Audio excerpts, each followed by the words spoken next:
If there were no editors in the world of movies, each of the nominated films would be 6 hours long, and the multiplexes would go out of business. Not only that, if there were no editors, Julianne and I would not know when to stop talking about this award. The nominees for achievement in film editing are... Cinemação, o seu podcast sobre cinema. Acesse nosso site cinemação.com. Cinemação.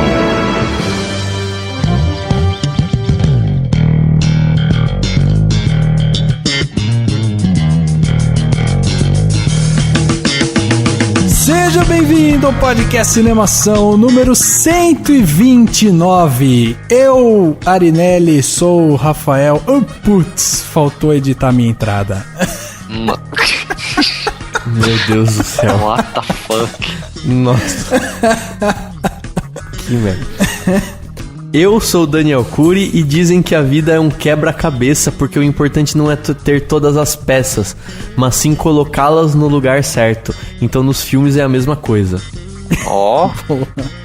Foi até filosófica. Foi, mas a sua fala foi um quebra-cabeça, então tá tudo bem. A minha entrada vai complementar a sua entrada, então.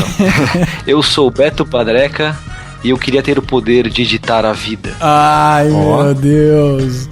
O que você faria diferente, por exemplo? Você nasceria velho? Eu deixaria ela mais interessante. É, né? Eu colocaria um blur, jogaria uma magenta. Colocando já trilha sonora já ia melhorar bastante. Puta, nem fale, hein? Pô, seria legal. Eu imaginei dois filmes nesse momento, você falou isso. Eu imaginei o Clique, do tipo, você fazer uma cagada na vida sem querer, assim, né? Pausa e volta, tipo, pausar, voltar e perder alguma coisa. E tem o Peixe Grande, que o cara vê a mulher que ele se apaixona e aí ele, tipo, tudo para, assim, e ele vai se aproximando dela e vai, só que depois acelera tudo, entendeu? Achei mó massa quando eu vi, assim. Mas tipo, eu imaginei esses dois filmes, faz sentido mesmo. Muito bem, estamos reunidos hoje no podcast 129 para conversar sobre um dos momentos chaves de qualquer entretenimento audiovisual, né? Desde cinema até propaganda, vídeos pro YouTube, enfim, de tudo que é a hora da edição. A hora que você já tem todo o seu material. Exatamente. A montagem, né? A hora que você pega o seu material, senta lá no seu estúdio sozinho, coloca o seu fone e fica ali montando o material do jeito que mandaram você montar, no caso de um montador profissional que tem um diretor que fica, né, mandando nele, ou do jeito que você quer, quando você assume as duas posições, né, de diretor e montador. Ou do jeito que dá pra fazer de acordo com a captação, ou de acordo com o que o cliente mandou também, né? Porque às vezes não é o diretor, é o cliente, dependendo do posicionamento da pessoa, de qual trabalho que ela realiza, né? Exatamente. Então hoje vamos conversar sobre a hora da edição, mas vamos falar sobre isso logo depois do quadro Repercussão. Agora no Cinemação. Eu começo, então. Repercussão. E eu me surpreendi com o filme. Repercutindo o que rolou durante a semana. Repercussão.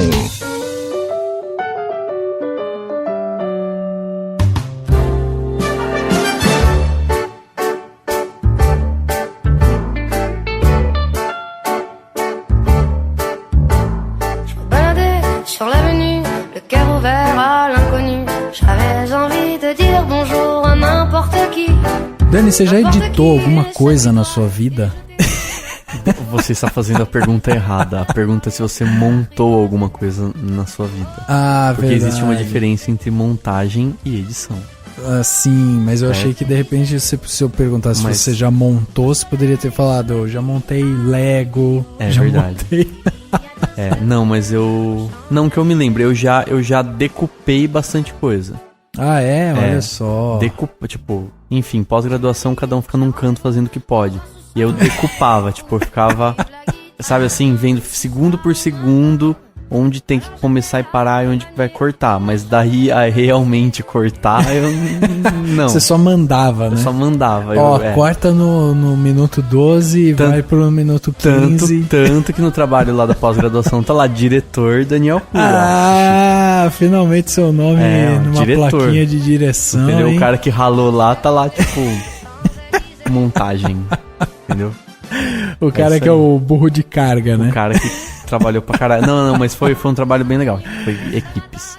Equipe é equipe. Trabalhar em equipe. Pra trabalhar em equipe, você tem que saber trabalhar em equipe. Se você não souber trabalhar em equipe, você não vai ser um bom trabalhador em equipe. Olha, não, que filosofia de boteco é essa? Muito importante isso, muito importante. Muito bem, Dani. As pessoas estão aí felizes, empolgadas com o nosso último podcast, né, do Christopher Nolan. Muita gente mandando comentários e tal, mas tem aquelas desapercebidas que ainda falam: meu Deus, eu quero mandar meu comentário, meu filme preferido do Nolan e não sei para onde mandar. Então, Dani, como que as pessoas fazem pra escrever pra gente aqui no Cinemação, pra ter sua cartinha lida aqui? Sorteada por mulheres bundudas de biquíni que ficam jogando cartinhas pro ar e sacudindo um envelope, né? E o Henrique de sunga pega, né? Hã? O Henrique de sunga pega. É o Henrique de sunga que pega a cartinha, não a menina de biquíni. As meninas de biquíni só jogam pra cima. O Henrique que pega com a boca, inclusive. Ele tinha enfoca, né, no SeaWorld lá. Enfim, quer mandar um e-mail pra gente, manda pra contato@cinemação.com. A gente adora receber e-mail de pessoas elogiando, criticando, críticas construtivas, obviamente, e pessoas fazendo o comentário que achar melhor de fazer por e-mail, porque o e-mail ele dá uma certa proximidade diferente, né, uma coisa mais roots.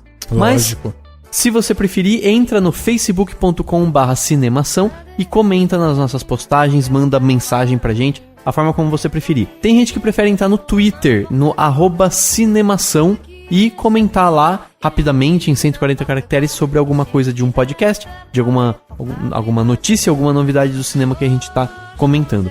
Quem preferir, pode entrar também no Instagram, no @cinemação também, sempre @cinemacao. Lá no Instagram sempre tem algumas novidades com imagens bacanas pra você curtir. Se você prefere ouvir o podcast de uma forma um pouquinho diferenciada, você pode ouvir o podcast Cinemação na webradiovagalume.com.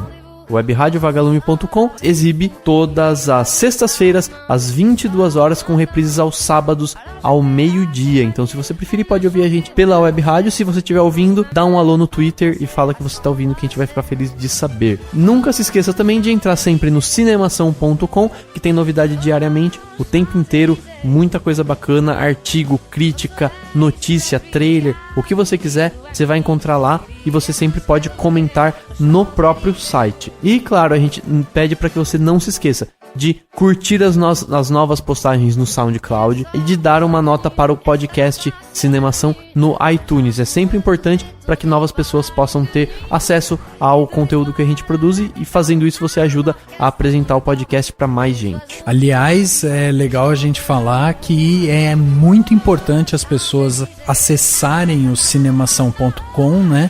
Porque tá vindo novidades por aí. Sim, as novidades vão pro cinemação.com. Exatamente. Apenas, entendeu? Então fique de olho lá. Fique de olho lá, porque tá chegando coisa esse ano, várias novidades, coisinhas novas vão surgir lá. Então é muito importante que você acompanhe a gente no cinemação.com realmente e mande lá seu comentário quando essas coisas novas surgirem. Sim. Vamos anunciar aqui, né? E também vai estar lá no cinemação.com. Então com acompanhe certeza. lá. Eu resolvi agora pegar aquele roteiro que a gente escreveu há muito tempo atrás, né? Sobre uma história de um jovem rapaz que se encontra na vida, e vou tirar essa história da gaveta e vou realmente produzir ela. Mas para eu me sentir preparado para fazer o nosso filme acontecer, eu vou ter que fazer algum curso, porque ainda não me sinto 100% preparado para fazer aliás, o você filme, precisa né? mesmo de um curso, porque você não vai conseguir lançar sem um bom curso.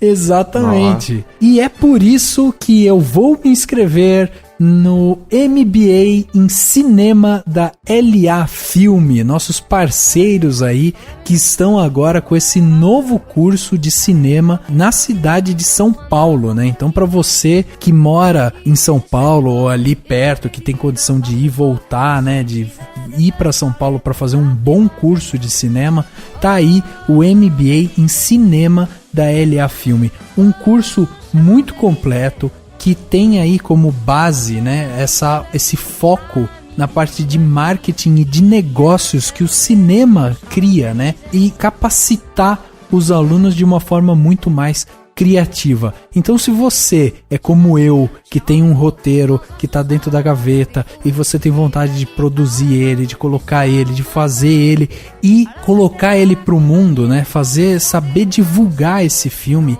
saber questões como distribuição, mensuração de resultado, marketing, tudo isso o MBA em Cinema vai te ensinar com professores muito bons, bem gabaritados, né, de renome no mercado, e a LA Filme faz esse curso que você pode fazer a sua inscrição através do site o mbacinema.com.br. É muito simples de você acessar, você vai lá, tem toda a grade horária, tudo que o curso vai te oferecer. É um curso sensacional e eu acho que é muito importante para quem quer fazer o cinema acontecer, fazer um curso desse. Vai fazer também, Dani, ou não? Vai ficar só... Assim que possível eu farei, porque é muito importante. Não, porque eu acho que o grande problema é que tem muita gente que capricha na arte e esquece que você precisa de uma estrutura de negócios, né? Muito bem estabelecida. E um MBA é justamente essa proposta que ele traz. Então eu acho que quem quer se profissionalizar devidamente precisa fazer um MBA com qualidade mesmo. MBA em Cinema na LA Filme, vai lá e acessa o mbacinema.com.br. Chegando finalmente na parte de comentários aqui, muitos comentários dos últimos podcasts, né? Tanto o podcast É Guerra quanto o podcast Christopher Nolan, né? 2 podcasts aí que a gente lançou recentemente, 2 papos muito legais. O É Guerra foi um papo muito mais filosófico que a gente teve sobre o que é a guerra e como o cinema pode realmente tratar esse assunto dentro do seu âmbito, né? Como o cinema faz com a guerra, o que o cinema usa da guerra para fazer filmes. E aí a gente conversou sobre a questão da guerra e também falamos aí um pouco sobre a história do Christopher Nolan. Trouxemos aí o Cauê, o Bill e conversamos sobre a história do Christopher Nolan, tanto pessoal quanto profissional, principalmente profissional, né? Que a gente discutiu aqui seus filmes. E aí, Dani, o que você trouxe de comentário pra gente desses últimos podcasts aí? Eu tenho aqui um comentário do Rubens da Cunha, do podcast 127 É Guerra. Ele comentou o seguinte: muito bom o podcast, parabéns. Vá e veja é sem dúvida a experiência cinematográfica mais aterradora a respeito da guerra já feita até hoje. Reza a lenda que o jovem ator foi até hipnotizado em algumas cenas. Outro aspecto terrível desse filme, e quase não é notado, é a presença muito crua de animais em cena, o que ajuda a compor o choque. Outros petardos sobre guerra é o Terra de Ninguém da Bósnia. É sempre bom dar uma olhada em cinematografias mais periféricas, sobretudo nessa questão de guerras e conflitos. Na verdade, só para as pessoas entenderem, o Rubens comentou depois de um comentário feito pelo Emerson, e o Emerson tinha comentado sobre o filme Vá e Veja, que é um filme russo, super pesado, né? Super Exatamente. denso, super agoniante, talvez. O Emerson é o Emerson Teixeira, Sim. que participou aqui já do nosso podcast sobre cinema e viagem, né? A gente falando sobre as viagens e tal. Isso, ele tem um podcast, né? Ele tem um podcast chamado Cronologias do Acaso. Isso. E aí ele fez esse comentário sobre esse filme russo e em seguida o Rubens mandou esse comentário aí também. E eu acho muito interessante essa coisa quando ele fala sobre a questão do cinema de uma forma um pouco mais periférica, né? Porque, cara, realmente você tem alguns cinemas que de repente não chegam no Brasil ou que a gente não consome com tanta frequência. E quando você fala de questão de guerra, você vê filmes como filmes que foram da Bósnia, ou da própria Rússia, países que estiveram realmente envolvidos com guerras, se não atuais, de uma forma muito próxima. E aí você tem um cinema até mais cru, né? Um cinema muito mais real, mais pesado. Sim, né? muito pesado.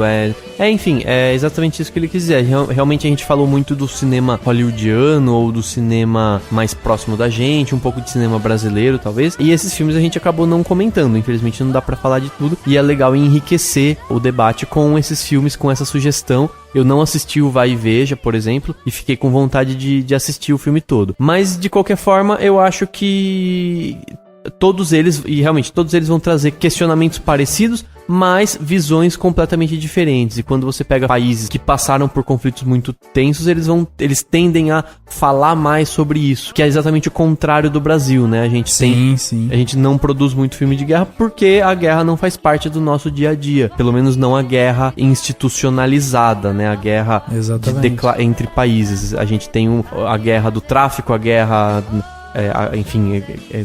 guerras urbanas, entre aspas, que na verdade são questões de violência urbana, e isso sim é muito falado no cinema brasileiro. Então, os temas mais falados por uma cinematografia de um país tendem a ser sempre relacionados ao que esse país vive, né? Que e realmente mais filmes da Bósnia, né? Que eles vão querer falar sobre isso, e uma pessoa da Bósnia vai sentir necessidade de falar sobre as guerras que lá ocorreram, ou a guerra da Bósnia, ou outros conflitos muito importantes que passaram por lá. Então, assim, de qualquer forma, agradecemos essas indicações. E é esse tipo de comentário que enriquece ainda mais o podcast. Exatamente. Tá aí já mais um filme que fica aí na lista das pessoas, né? Filme bósnio, filme russo e tal. Vão lá nos comentários do Emerson e do Rubens, vejam os filmes que eles recomendaram, porque são filmes realmente pesados de guerra. E se você quer ver uma parte da guerra mais crua, mais viva, assim, realmente são dois filmes que valem a pena ser assistidos. Eu tenho um comentário aqui do Cassiano Lima, que deixou lá no nosso último podcast 128, Christopher Nolan, e ele escreveu o seguinte pra gente: caras, eu não saí do armário, eu simplesmente chutei a porta dessa bagaça. Olha só.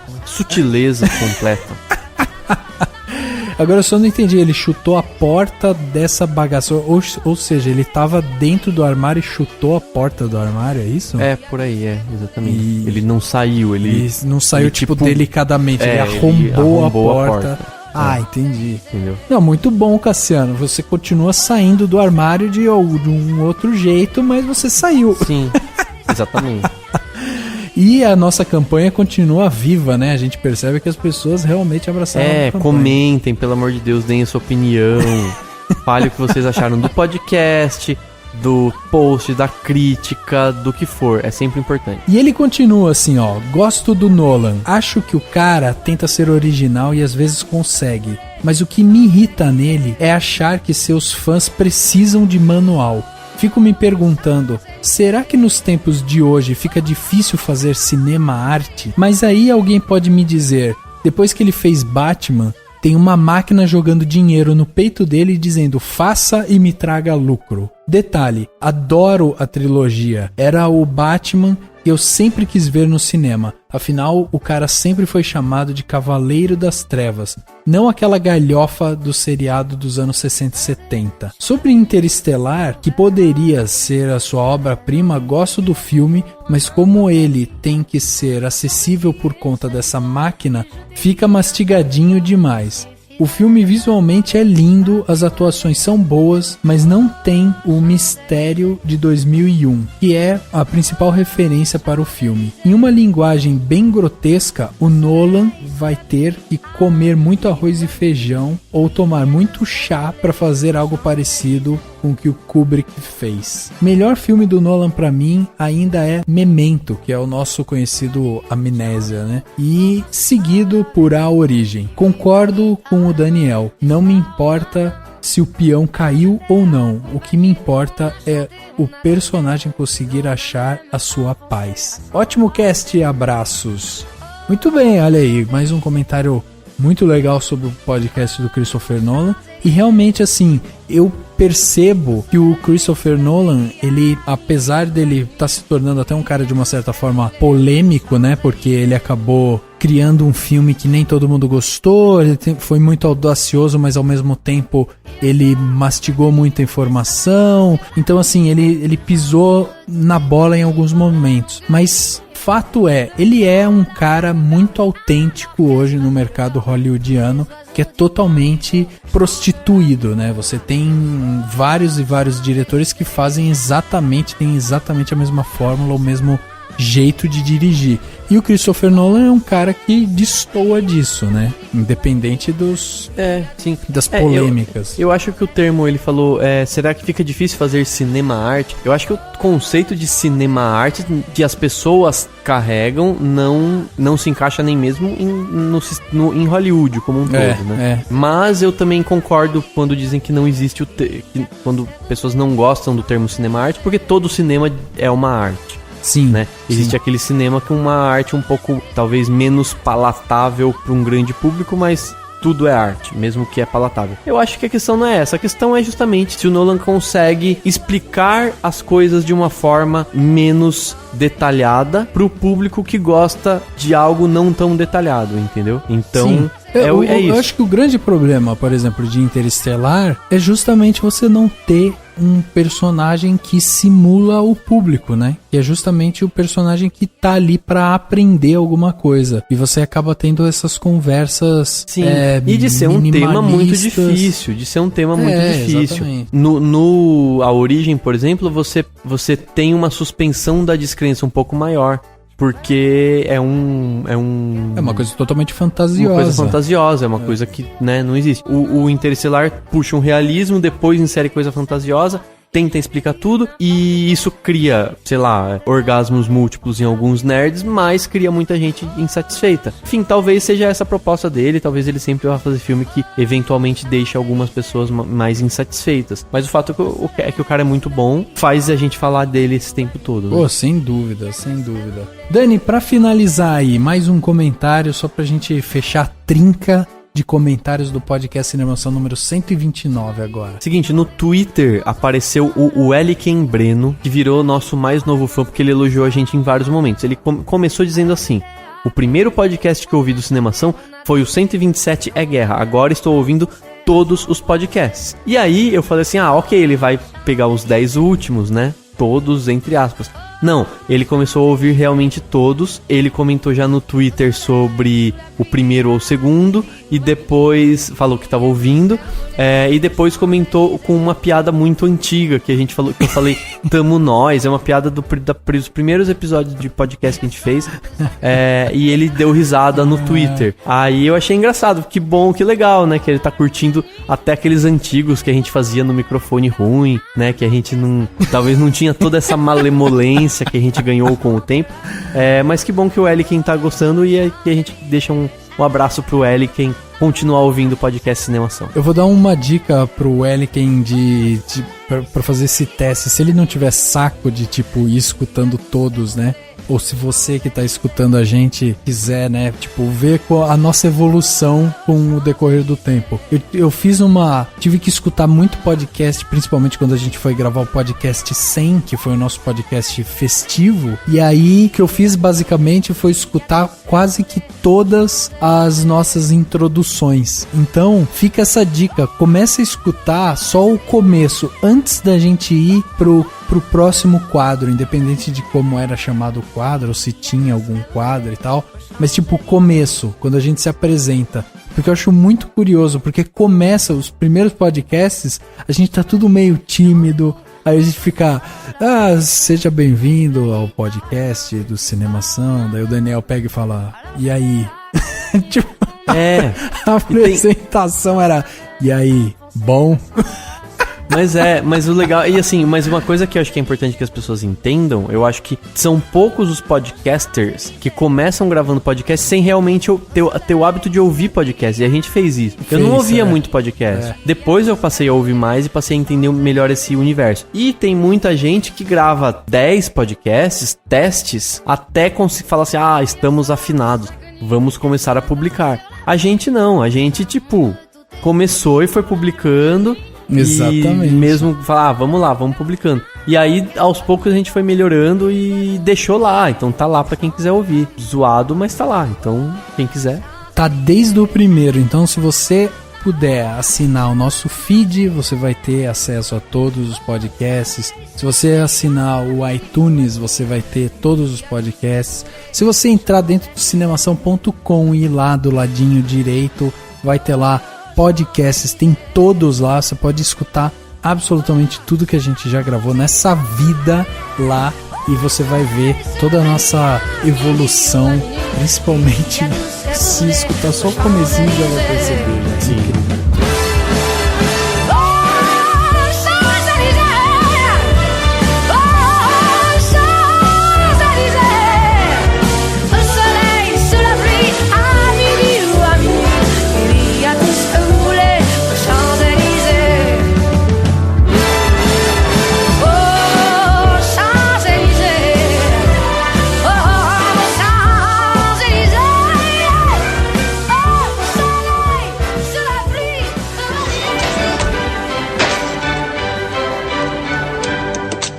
Os filmes não são feitos como nós vemos na tela. As filmagens são fragmentadas em tempos e espaços diferentes. Terminadas as filmagens, todo o material vai para a sala de edição para o filme tomar sua forma final, aquela que nós vemos na tela do cinema.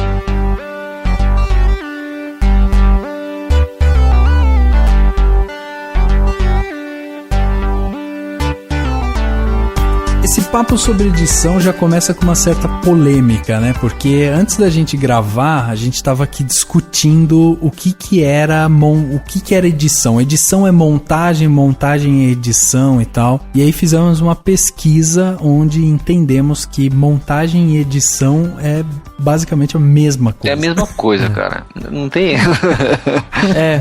Assim, eu aprendi que editar é cortar, é reduzir o tempo de alguma coisa. Uhum. Eu até dei o exemplo. Você filma, sei lá, você tem que filmar o discurso de alguém. Aí você precisa editar esse discurso porque ninguém vai ficar assistindo um vídeo de 3 horas. Aí você transforma 3 horas em, sei lá, 20, 30 minutos. Então você edita. E montagem é no processo principalmente cinematográfico, quando você tem muitos planos, muitas opções e tudo mais, e você vai montar o quebra-cabeça. Porque assim, eu acho que o grande diferencial também, assim, comparando as produções antigas com as produções atuais, também, que, sei lá, as pequenas e grandes e tal. Antigamente, as coisas eram muito mais difíceis, assim, né? A montagem realmente era uma montagem física do filme. Então, eles gravavam vários takes, sei lá. O take inicial, o cara chegando em casa, tal. Aí tem o segundo take. Então, tinha o roteiro de todos os takes. E o montador recebia todos os rolos. E ele realmente montava. Ele não tava assistindo o filme pra saber como que tava rolando. Ele tava realmente cortando o filme. Exatamente onde que a pessoa que tinha decupado o rolo e tal, ele cortava e colava e montava esse filme, esse longa-metragem com esses trechinhos, né, de takes. Hoje em dia, com filmagem digital, é muito mais fácil, né? Então, a edição, muitas vezes, o roteiro é modificado, a gente começa a pensar no filme nessa parte de edição. Então, sei lá, você gravou um take, não ficou legal, mas de repente você viu que tinha um outro take, que se você usar naquele momento vai ficar bacana, então você acaba usando desse artifício para melhorar a sua produção. Antes era um processo quase que artesanal. Sim. Mesmo, né? Uhum. O cara, tipo, fazia um recorte e cola, assim, literal. Mas eu acho que, se for parar pra pensar, é praticamente a mesma coisa, só muda a interface, né? Você só não pega na película, com a película na sua mão. Você clica e você usa, enfim, comandos pra aquilo ser cortado num determinado momento e exibido um outro, entendeu? Então... A diferença é que, assim, o montador, né, ele não precisava ter o feeling do ritmo, entendeu? Ele só estava seguindo realmente as instruções do roteiro, da sequência que ele tinha recebido, né, nas mãos. Então ele recebia o rolo, cortava, montava, realmente montava. Hoje, quando a gente está fazendo isso no programa, você está assistindo, você está vendo e de repente você fala assim, pô, mas aqui, esse take que entraria aqui não tá num ritmo legal, entendeu? Daí você acaba meio que modificando na hora da edição. Acho que isso que mudou, né, na verdade. Você já monta monta assistindo, você já monta sentindo como tá o filme. Entendi. É verdade. E tem também outra. Por exemplo, você pegar os primeiros filmes, né, na história, o rolo era caríssimo. Então o cara tinha que filmar uma vez, perfeita, ou sei lá, no máximo 2. Então o montador não tinha muita opção. Era aquilo ou aquilo. Hoje eu imagino que dependendo da produção, dependendo do que você tá filmando, você deve ter, sei lá, 30, 50, 200 opções de uma cena ou sei lá, né, um tipo de plano que você pode ou não usar e depois na montagem deixa pra resolver, né? Sim. Não sei se você concorda. Sim, principalmente filmagem de propaganda, assim. Eu fui na Filmicon e na palestra do Kiko Meirelles, ele tava falando disso, assim, né? Dando alguns exemplos de produções que eles fizeram. E ele mostrou como exemplo um filme pra Vivo, que tem aquele ruivo, né? Aquele molequinho, engraçado. Sim. E ele tava mostrando como exemplo aquele filme com o Rubinho Barrichello. E ele mostrou, acho que no mínimo 5 opções de resposta que gravaram com o moleque, sabe? Então, tipo, ligou a câmera e deixou o cara livre pra ficar, não, fala aí, não, faz de novo de outro jeito. Só que, acho que hoje é muito mais fácil e a parte de propaganda, eu acho que é usada, porque também tem um cliente, diferente quando você tá fazendo um filme, imagino, né, não tenho experiência nisso, mas que o diretor tá no set gravando e ele tá acompanhando tudo e o que ele aprovar, tá aprovado e acabou. Então aquele take tá valendo, faz uma marca naquele take, não, esse aqui é o que tá valendo, que o diretor aprovou. E em propaganda, tipo, o diretor pode falar, não, esse aqui é o take que eu prefiro, mas ainda assim o cliente pode falar, não, esse take não tá legal, vamos usar um outro, ou então você não tem uma outra opção.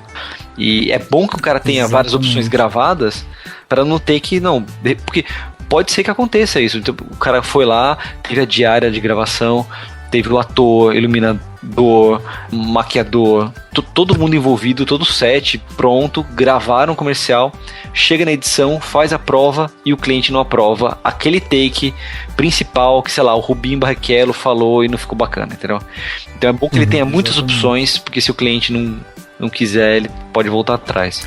Foi até um pouco do que a gente conversou quando a gente falou de motion design, quando a gente falava justamente desse posicionamento diferente quando você tem a parte publicitária e de repente o cinema, né? Que é a parte autoral, né? Isso, exatamente. Então, quando você tem essa visão artística de um cara que tá ali porque ele quer passar uma mensagem X ou Y, às vezes o cara já chega com a ideia pronta. E o que ele faz são pequenas modificações naquele dia de gravação mesmo para tentar melhorar. Eu lembro de eu assistir um filme em que um dos personagens, eu não lembro agora qual era o filme, enfim, mas um dos personagens, ele chegava até um casebre no alto da montanha e tal, e ele batia na porta, e o diretor, ele tinha a intenção de mostrar a porta como, sei lá, uma coisa como se ele estivesse entrando dentro de um novo mundo, enfim, só que a porta ela era pintada de vermelho. Então, o cara fez assim, tipo, uns 3 takes diferentes do cara subindo e batendo na porta, uma de frente, uma de lado, uma um pouco ali e tal, porque ele queria ver qual que era o melhor ângulo pra pegar justamente a porta e essa mensagem que a porta passaria, sabe? Então, essa coisa autoral acaba ajudando mesmo na hora de você fazer a montagem, né? Sim, mas eu acho que também os dois. Eu sempre que eu vejo falando da área publicitária, eu imagino o quanto uma pessoa que trabalha com vídeos publicitários pode ser tão eficiente na hora de fazer um filme autoral. Sem dúvida. Porque ela passou por tanta experiência, ela já viu tanto cliente, ou que sabia ou que não sabia o que queria fazer, ou que reclamou o que queria diferente, etc, que o cara tá tipo, calejado dessas práticas. Então ele sabe, isso aqui agrada uma determinada pessoa, isso aqui vai agradar outra pessoa. Quem eu quero agradar, então eu vou nesse caminho. Tá aí, né? Fernando Meirelles, né? Sim, o Afonso Poyar, né? Que fez o Dois Coelhos. Sim. No meu caso foi diferente, né? Eu vim numa coisa totalmente autoral, totalmente amadora, sem nenhuma pretensão e sem nenhum tipo de engessamento, né? Eu comecei a fazer vídeo com o Miolos Fritos, que é um projeto que surgiu pra fazer um programa de culinária na internet, tá? Eu chamei um amigo meu pra gente criar esse canal e na época eu não sabia nada de produção de vídeo. Foi totalmente na loucura, assim. Eu lembro que a gente gravou o piloto sem eu nem ter pego o programa de edição, eu nem sabia qual que eu ia usar. Se era o Premiere, Final Cut, não sabia. Eu tinha mais ou menos na cabeça como queria montar, assim, mas eu não sabia ainda nem como que eu ia fazer. E a gente gravou de forma bem tosca, né? E foi bacana porque, assim, eu fui aprendendo na raça, né? Então, eu vi as coisas que eu tentava fazer na câmera e depois eu chegava na hora de montar, não funcionava. Ou que faltava. Poxa, eu tô montando, ainda mais tentando fazer uma coisa mais didática, né? Ensinando a fazer uma receita. Quando você tá lá gravando, envolvido com a gravação, a gente acaba esquecendo de um passo, por exemplo. Poxa, faltou esse passo, sabe? Eu comecei a me policiar pra tentar suprir todos os takes e tudo, pra não sofrer na hora da montagem, né? Mas uma coisa que a gente tá esquecendo, assim, porque assim, a montagem realmente é muito importante, mas assim, antes da montagem em si, tem o roteiro, né? Como todo mundo já sabe, antes de você fazer um filme tanto publicitário como um filme autoral, você tem o roteiro, o argumento, enfim, pode ser uma coisa simples, ainda mais se você está fazendo uma coisa pra internet, uma coisa sua, sei lá, um vlog ou qualquer coisa, por mais que você não tenha um roteiro com a sua fala exatamente o que você vai dizer, você tem uns tópicos, ou pelo menos uma ordem de argumentos que você queira dizer e tal. Pra publicidade, é muito comum que até filmes simples tenham além do roteiro, storyboard. E o storyboard já é praticamente uma montagem, sabe? Exatamente. Que é a transcrição do roteiro em imagem, só que ainda assim sem a captação. Então, tem inúmeros ilustradores especializados em storyboard. Eles leem o roteiro e já meio que pensam nos quadros, sabe? Pô, então entra a moça no escritório, sei lá, a moça, daí no roteiro descreve como que é essa moça, uma executiva, tal, cabelos, e o cara já pensa no quadro, sabe? Então ela vai entrar, vai ser o quê? Como vai ser esse quadro, sabe? Como é que vai estar o posicionamento, o ângulo da câmera e tal. E é legal esse processo para mostrar pro cliente, para alinhar as expectativas com ele, porque... Sim, você evita o retrabalho depois na hora de filmar, né? Porque daí, de repente, prova no storyboard. A cliente fala assim, pô, bacana, mas então, essa cena aqui podia ser mais fechada, ou, vocês vão gravar assim, e se fosse, sabe, enfim... É bom o cliente ver esse teste antes de ligar a câmera, porque a gente economiza muito tempo de gravação até, não só retrabalho no futuro, mas até tempo de gravação, porque eu já gravei um comercial que a gente fez num cowork, a gente locou uma sala de cowork que estava vazia para filmar uma atriz. O trabalho dela era bem simples, assim, era para divulgar um colírio, então ela tava com o olho irritado, ela abria a gaveta, pegava o colírio, tinha uma cena do colírio pingando e depois ela com um sorriso aliviado e tal. A gente já tinha o storyboard na mão, então eu já sabia exatamente qual era o ângulo que eu ia pegar dela, pegando uma parte do computador, atrás ia ter as figurantes desfocadas.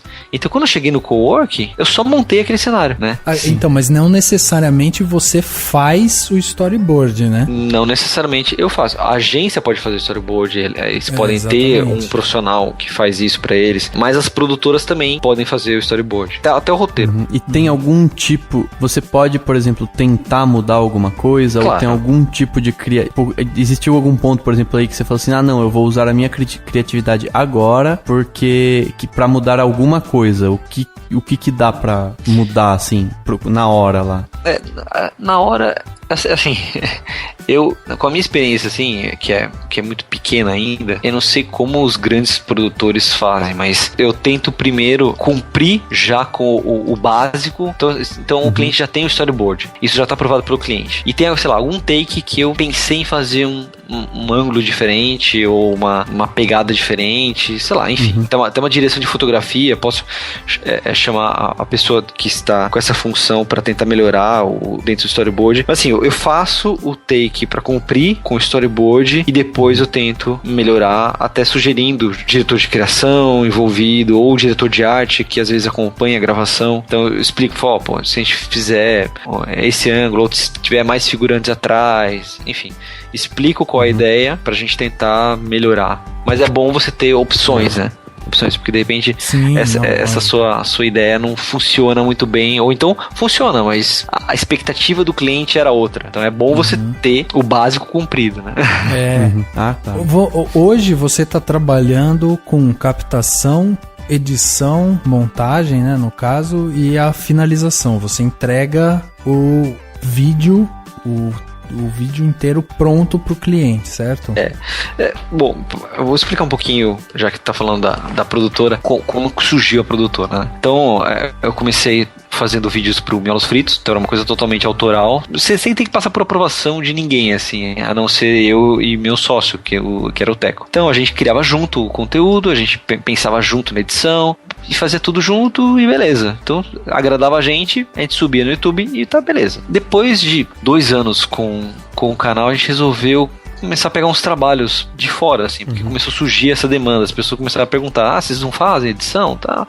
Vamos começar a pegar esses trabalhos. Por conta disso, a gente começou a trabalhar, atendendo clientes de fora, e depois de pouquíssimo tempo, daí eu montei a minha produtora, que é a 42 Filmes. É uma produtora pequena, tô fazendo trabalhos simples, pequenos mesmo, que eu faço do começo ao fim do projeto. A gente trabalha com parcerias, sabe assim, então cinegrafistas, parceiros, pessoas que fazem motion, então não é uma estrutura que tem todos esses profissionais. A gente trabalha sob demanda, então é um projeto maior que vai precisar produtor, precisar maquiador, iluminação, a gente contrata e monta todo o circo para fazer a coisa acontecer. O processo é completo, a gente pega desde o começo, muitas vezes até a ideia, e a gente tem que meio que pensar como seria o roteiro, como vai ser o mood do vídeo, até a produção em si. Então, fazer casting, os atores, atrizes, figurantes, ver locação, estudo de locação. E é engraçado que, como eu nunca tinha trabalhado com isso, tudo é muito novo. A cada trabalho que a gente pega é um desafio totalmente diferente, assim, porque teve um vídeo que a gente fez um desfile com drones no meio da Vila Olímpia, em São Paulo. Outro, tipo lá, uma edição de um vídeo de depoimento de paciente, uma coisa totalmente médico, uma captação simples com 2 câmeras. Então, cada trabalho é diferente do outro, assim, isso que é bacana.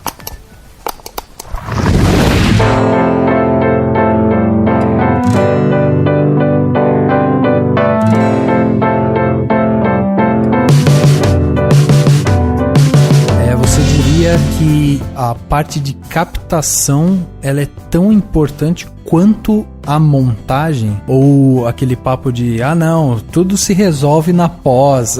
Tipo, é uma coisa já meio que, porra, a edição é realmente o coração ali do que vai ser aquele vídeo, aquele filme. Essa coisa de que tudo se resolve na pós é ilusão da galera que nunca trabalhou com vídeo nem foto, sabe? Porque, sim, você consegue modificar muita coisa na pós-produção, na edição, mas o ideal é que você resolva tudo na captação. Então, o máximo que você conseguir resolver na captação, resolva, porque vai te economizar muito, muito, muito tempo na pós-produção e vai te dar menos dor de cabeça. Então, coisas simples que você pode resolver na captação, por exemplo, você vai fazer tô dando um exemplo bem simples, tá? Mas uma brincadeira de o Hobbit falando com o humano, sabe? Se você puder fazer o take em perspectiva forçada, faça, sabe? Porque você fazer em chroma key dá muito mais trabalho, é muito mais caro você fazer desse jeito.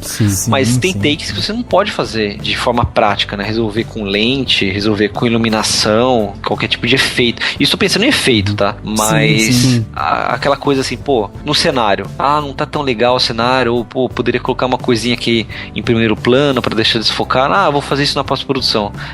Investe no cenário, invista no produtor que possa correr atrás disso, sabe? Objetos e tal. Não, fora que tem outra coisa, ó. Você chega lá e aí tem um negócio, quando você faz montagem, que você faz a edição e tal, tem um negócio que se chama rendering, que é basicamente pegar tudo que você picota e que você monta e que você edita e você transforma tudo aquele picote em uma coisa só. Esse processo, ele é longo e tem muitas e muitas produtoras que tem às vezes uma máquina ou um servidor só para fazer o processo de rendering. Inclusive, quando a gente fala de filmes grandes como esse, assim, tipo, o próprio Avatar, que é um filme basicamente de 3D, né? Um filme totalmente criado no computador. Exatamente. Eu lembro de ter lido a quantidade de horas, de dias, de meses que aquele negócio ficou ali só renderizando, sabe? Sendo que eles devem ter tido milhões de máquinas de altíssima capacidade. Isso tem até um nome, essas máquinas. Na verdade, eles chamam de render farm, que é um monte de computador interligado, que são, na verdade, processadores trabalhando nesse mesmo projeto. Então, sei lá, um Monstros S.A. da vida. Cada take, eu não sei quanto tempo demora pra renderizar, mas é muito tempo e, assim, é muita máquina com muito processador. Se você fosse fazer na sua casa, acho que você não ia conseguir, assim. Não, porque também eles renderizam num formato muito grande. Então, pensando já no futuro, sabe? Tipo, se você fosse renderizar pro formato final de um DVD, é uma coisa. Você vai usar muito menos processador, muito menos tempo. Outra coisa é você renderizar pra Blu-ray, que é um formato maior. Às vezes pra IMAX, né? IMAX, é outro formato. De IMAX, que é outra coisa. Antigamente não tinha esse problema, que era tudo película. Então a película já é um puta no formato. Então por isso que hoje em dia a gente consegue pegar filmes antigos, sei lá, um Poderoso Chefão, filmes clássicos, sabe, Casablanca, e remasterizar pra Blu-ray. As pessoas perguntam, como assim? Como é que vocês pegam um filme antigo? Que magia, que bruxaria é essa? Que é exatamente, você já tem o filme, o cromo, né, pronto. É só escanear isso em uma resolução maior. Então você consegue reproduzir isso num tamanho gigante. Assim. Eu acho uma coisa só pra falar de uma coisa que o Rafa comentou, ele usou o termo tudo se resolve na pós. Eu acho que, obviamente, qualquer pessoa que entende minimamente de cinema e produção audiovisual sabe que, obviamente, isso é mentira. Só que, toda vez que você lê sobre montagem, sobre edição, sobre, enfim, o grande poder da montagem, dizem que, assim, é na sala de edição, é nesse processo em que o cinema, falando aí de cinema, encontra a sua verdadeira magia, né? É aí que os grandes cineastas colocam tudo que eles entendem de audiovisual e tal, porque é lá onde você vai ter o produto final. Então, assim, eu acho que é importante as pessoas entenderem que uma coisa não anula a outra, né? Sim. Não se resolve tudo na edição, óbvio, mas é nesse momento final em que você consegue trazer, às vezes, uma magia pra produção, e seja ela um comercial de TV, seja ela um grande filme, um grande longa-metragem, você consegue levar elementos que vão trazer realmente o impacto emocional de alguma coisa, né? Que vão levar o espectador a ficar com medo ou achar engraçado, entendeu? Existe né, às vezes entre algo que te deixa com medo e que te deixa engraçado, é a questão de um corte mal feito ou diferente e tal. Sim, então, assim, as pessoas precisam entender isso, que uma coisa não anula a outra, né? Ainda assim é na montagem que você consegue escolher até o tom do que você vai Mas no caso do cinema especificamente, a gente tem justamente a questão na parte da captação, que envolve diretamente o que o diretor quer passar ali, que a gente já estava comentando antes, né? E aí, enquanto você estava falando, eu lembrei que eu assisti recentemente o filme Êxodo, Deuses e Reis, né? Com o nosso querido Christian Bale. I am Batman. Isso, exatamente isso. E eu achei o filme com um ritmo horrível, assim. O filme, ele tem uma pressa de contar a história e ele se atropela em vários momentos. Aí a gente pode, quando a gente fala de ritmo dentro de um filme, você pode ter o ritmo tanto como um problema na edição, porque ele foi mal editado, foi mal montado, ou você pode ter um problema de ritmo na hora de ser captada mesmo aquela imagem. E aí eu percebi, assim, eu não sei se foi cortado isso antes, eu não sei se ele não captou, mas, por exemplo, o personagem do Christian Bale no filme, que é o Moisés, né? Ele se apaixona, ele tem filho, e tudo aquilo passa em 10 minutos. Então, assim, você não te vende a esposa, aquela paixão repentina, não tem nada disso. Mas a sensação que dá é que aquilo eles quiseram passar de uma forma até meio que apressada, porque eles gostariam de mostrar logo o que acontece com todos os problemas, né? O conflito mesmo dos hebreus, enfim. E aí você tem esse problema de ritmo. Mas nesse caso específico, você vê um problema, não é nem de corte, não é nem de montagem, mas é de falta de sensibilidade na hora do diretor ir lá e falar, não, a gente precisa trazer um pouco mais de profundidade para essa cena, a gente tem que trazer um pouco mais daquilo. Então, quando a gente bate nessa tecla de ritmo, envolve muito mas isso. Mas, bom, eu não tô lembrando agora, assim, de detalhes do filme, mas desse filme específico. Mas eu acho que é aí que entra, tipo, é aí que a montagem pode justamente ser genial a ponto de esconder um problema assim, entendeu? Sim, sem dúvida. Então, quer dizer, ela pode estragar um filme, ela pode melhorar muito um filme, ela pode, por exemplo, não ter muita saída, que é um exemplo que a gente citou em vários, talvez até mais de um podcast anterior, é sobre o filme do Birdman, por exemplo, que, né, fez o escarcéu no Oscar, mas não ganhou melhor montagem. Por que não ganhou? Porque o montador não tinha opção. Tipo, era um filme pra ser como se fosse um único plano sequência. Não é, mas é como se fosse.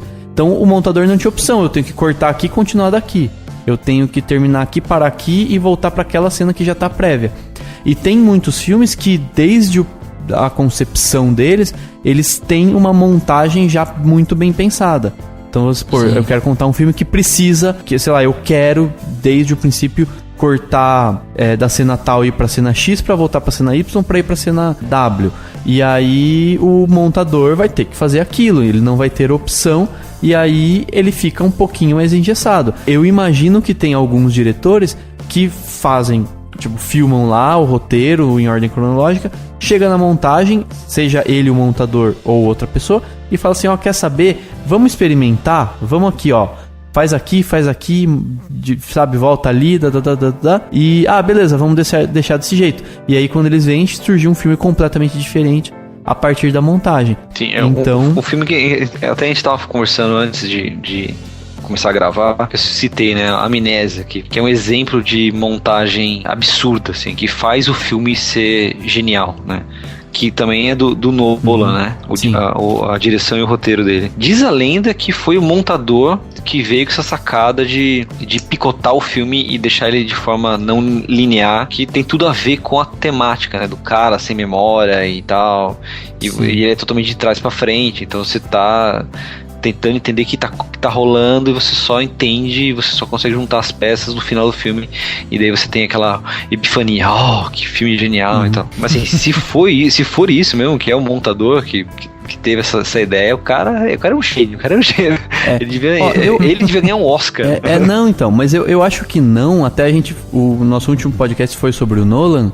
E eu lembro que eu até comentei, existe uma espécie de marca, né, de todos os filmes que são do Nolan, Christopher Nolan como diretor, e do Jonathan Nolan, que é o irmão dele, como roteirista. E todos esses filmes são de ida e volta, né, de idas e vindas. Então, foi o Jonathan Nolan que escreveu o Amnésia, escreveu o Grande Truque, que também é cheio de vai e vem.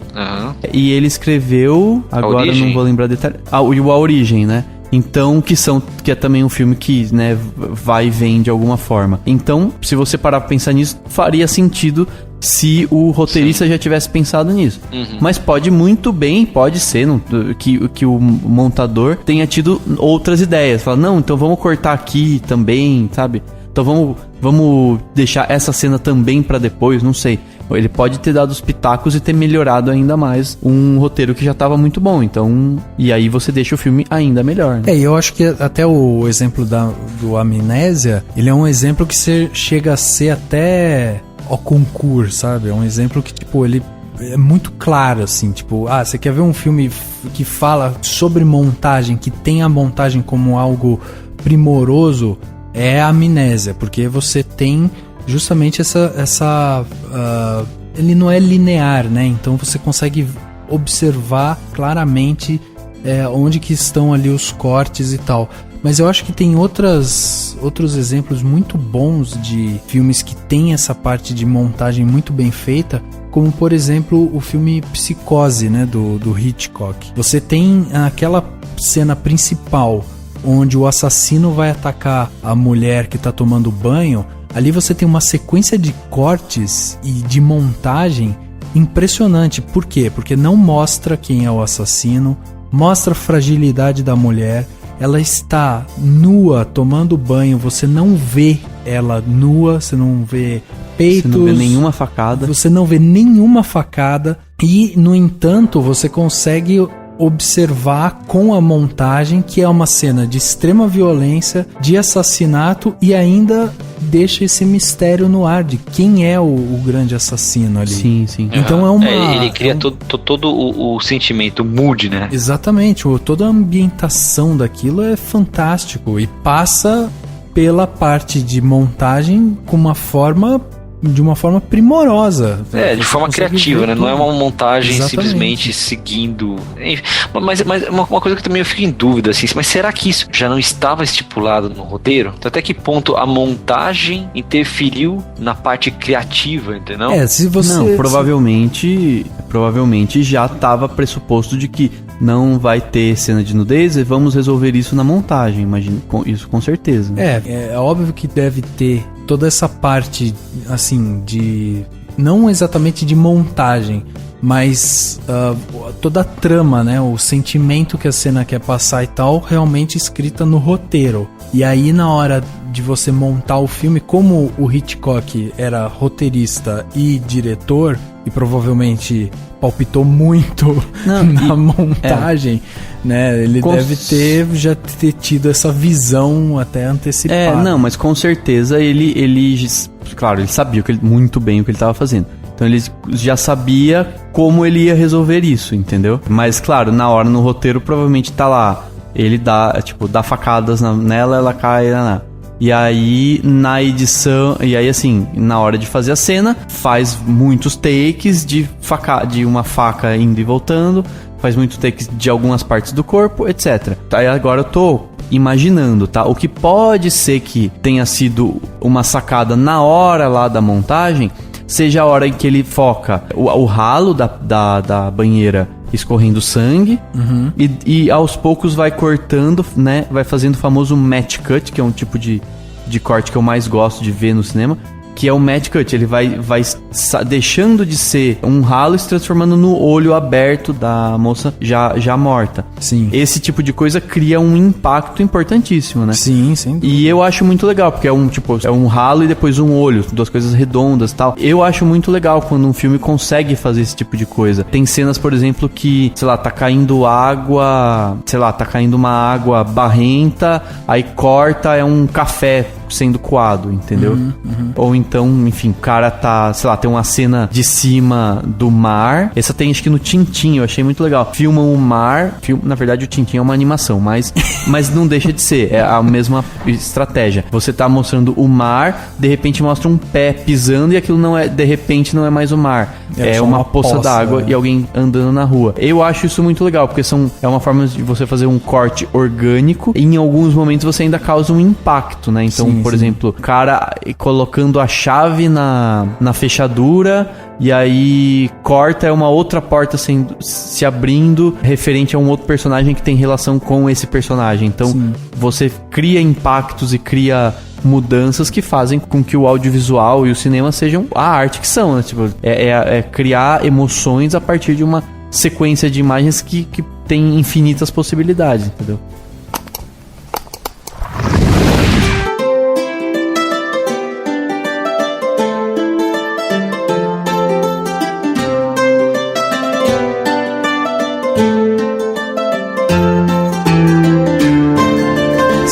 Se colocar de uma forma bem didática, assim, o que é ser um montador, um editor, é basicamente a pessoa que pega, seleciona, ordena e ajusta, né, os planos de um filme ou de um produto audiovisual, né, e ele busca encontrar um resultado que, no caso, o diretor ou o produtor ou ele mesmo tá querendo ali para passar, para informar para aquele público que está consumindo aquele produto audiovisual, né?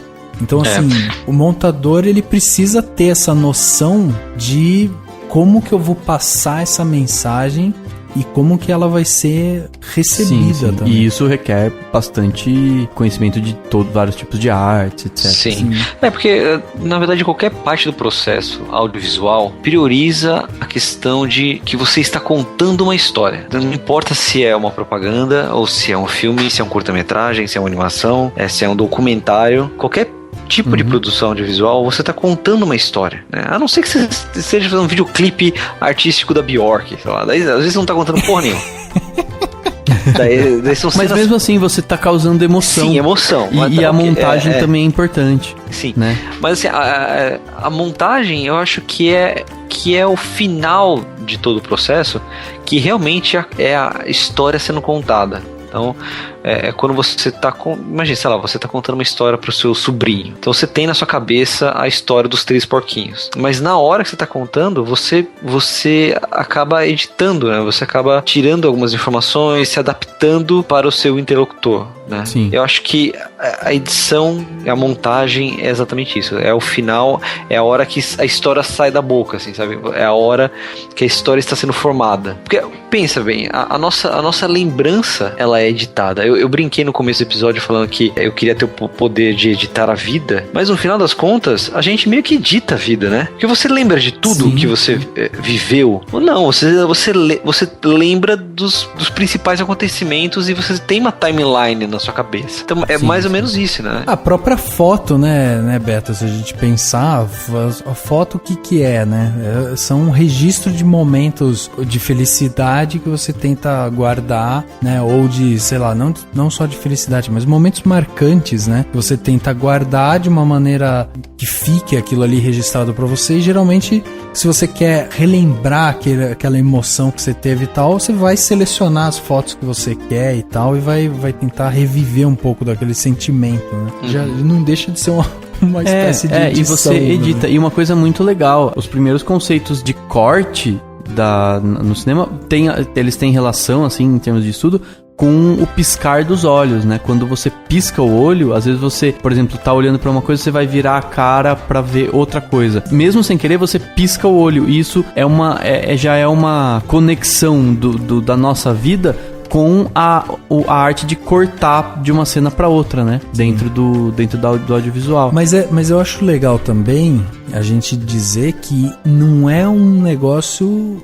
simples de ser feito, né? A pessoa precisa ter uma certa sensibilidade e um olhar artístico também para aquilo, porque a montagem em si, ela passa justamente por esse processo de contar uma história.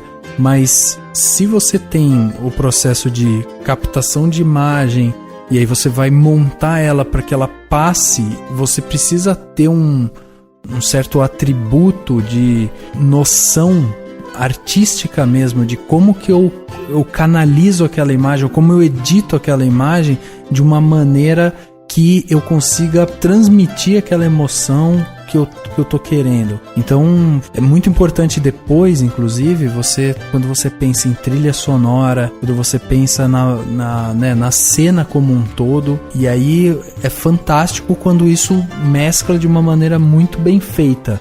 Tem outro exemplo que eu acho sensacional, que é do Poderoso Chefão, quando você tem aquela cena do batizado, né, em que eles estão fazendo um batizado e ao mesmo tempo tá tendo uma série de assassinatos, e acaba a cena com o padre falando o Pai, o Filho, do Espírito Santo e tal, e quando já tá todo mundo morto. Então ali você tem, além da edição da imagem em si, dos takes que foram feitos, você tem toda a edição também de áudio, né, que é muito importante também, para que a história tenha um peso como essa tem. Que dá o tom, né, que o diretor estava querendo.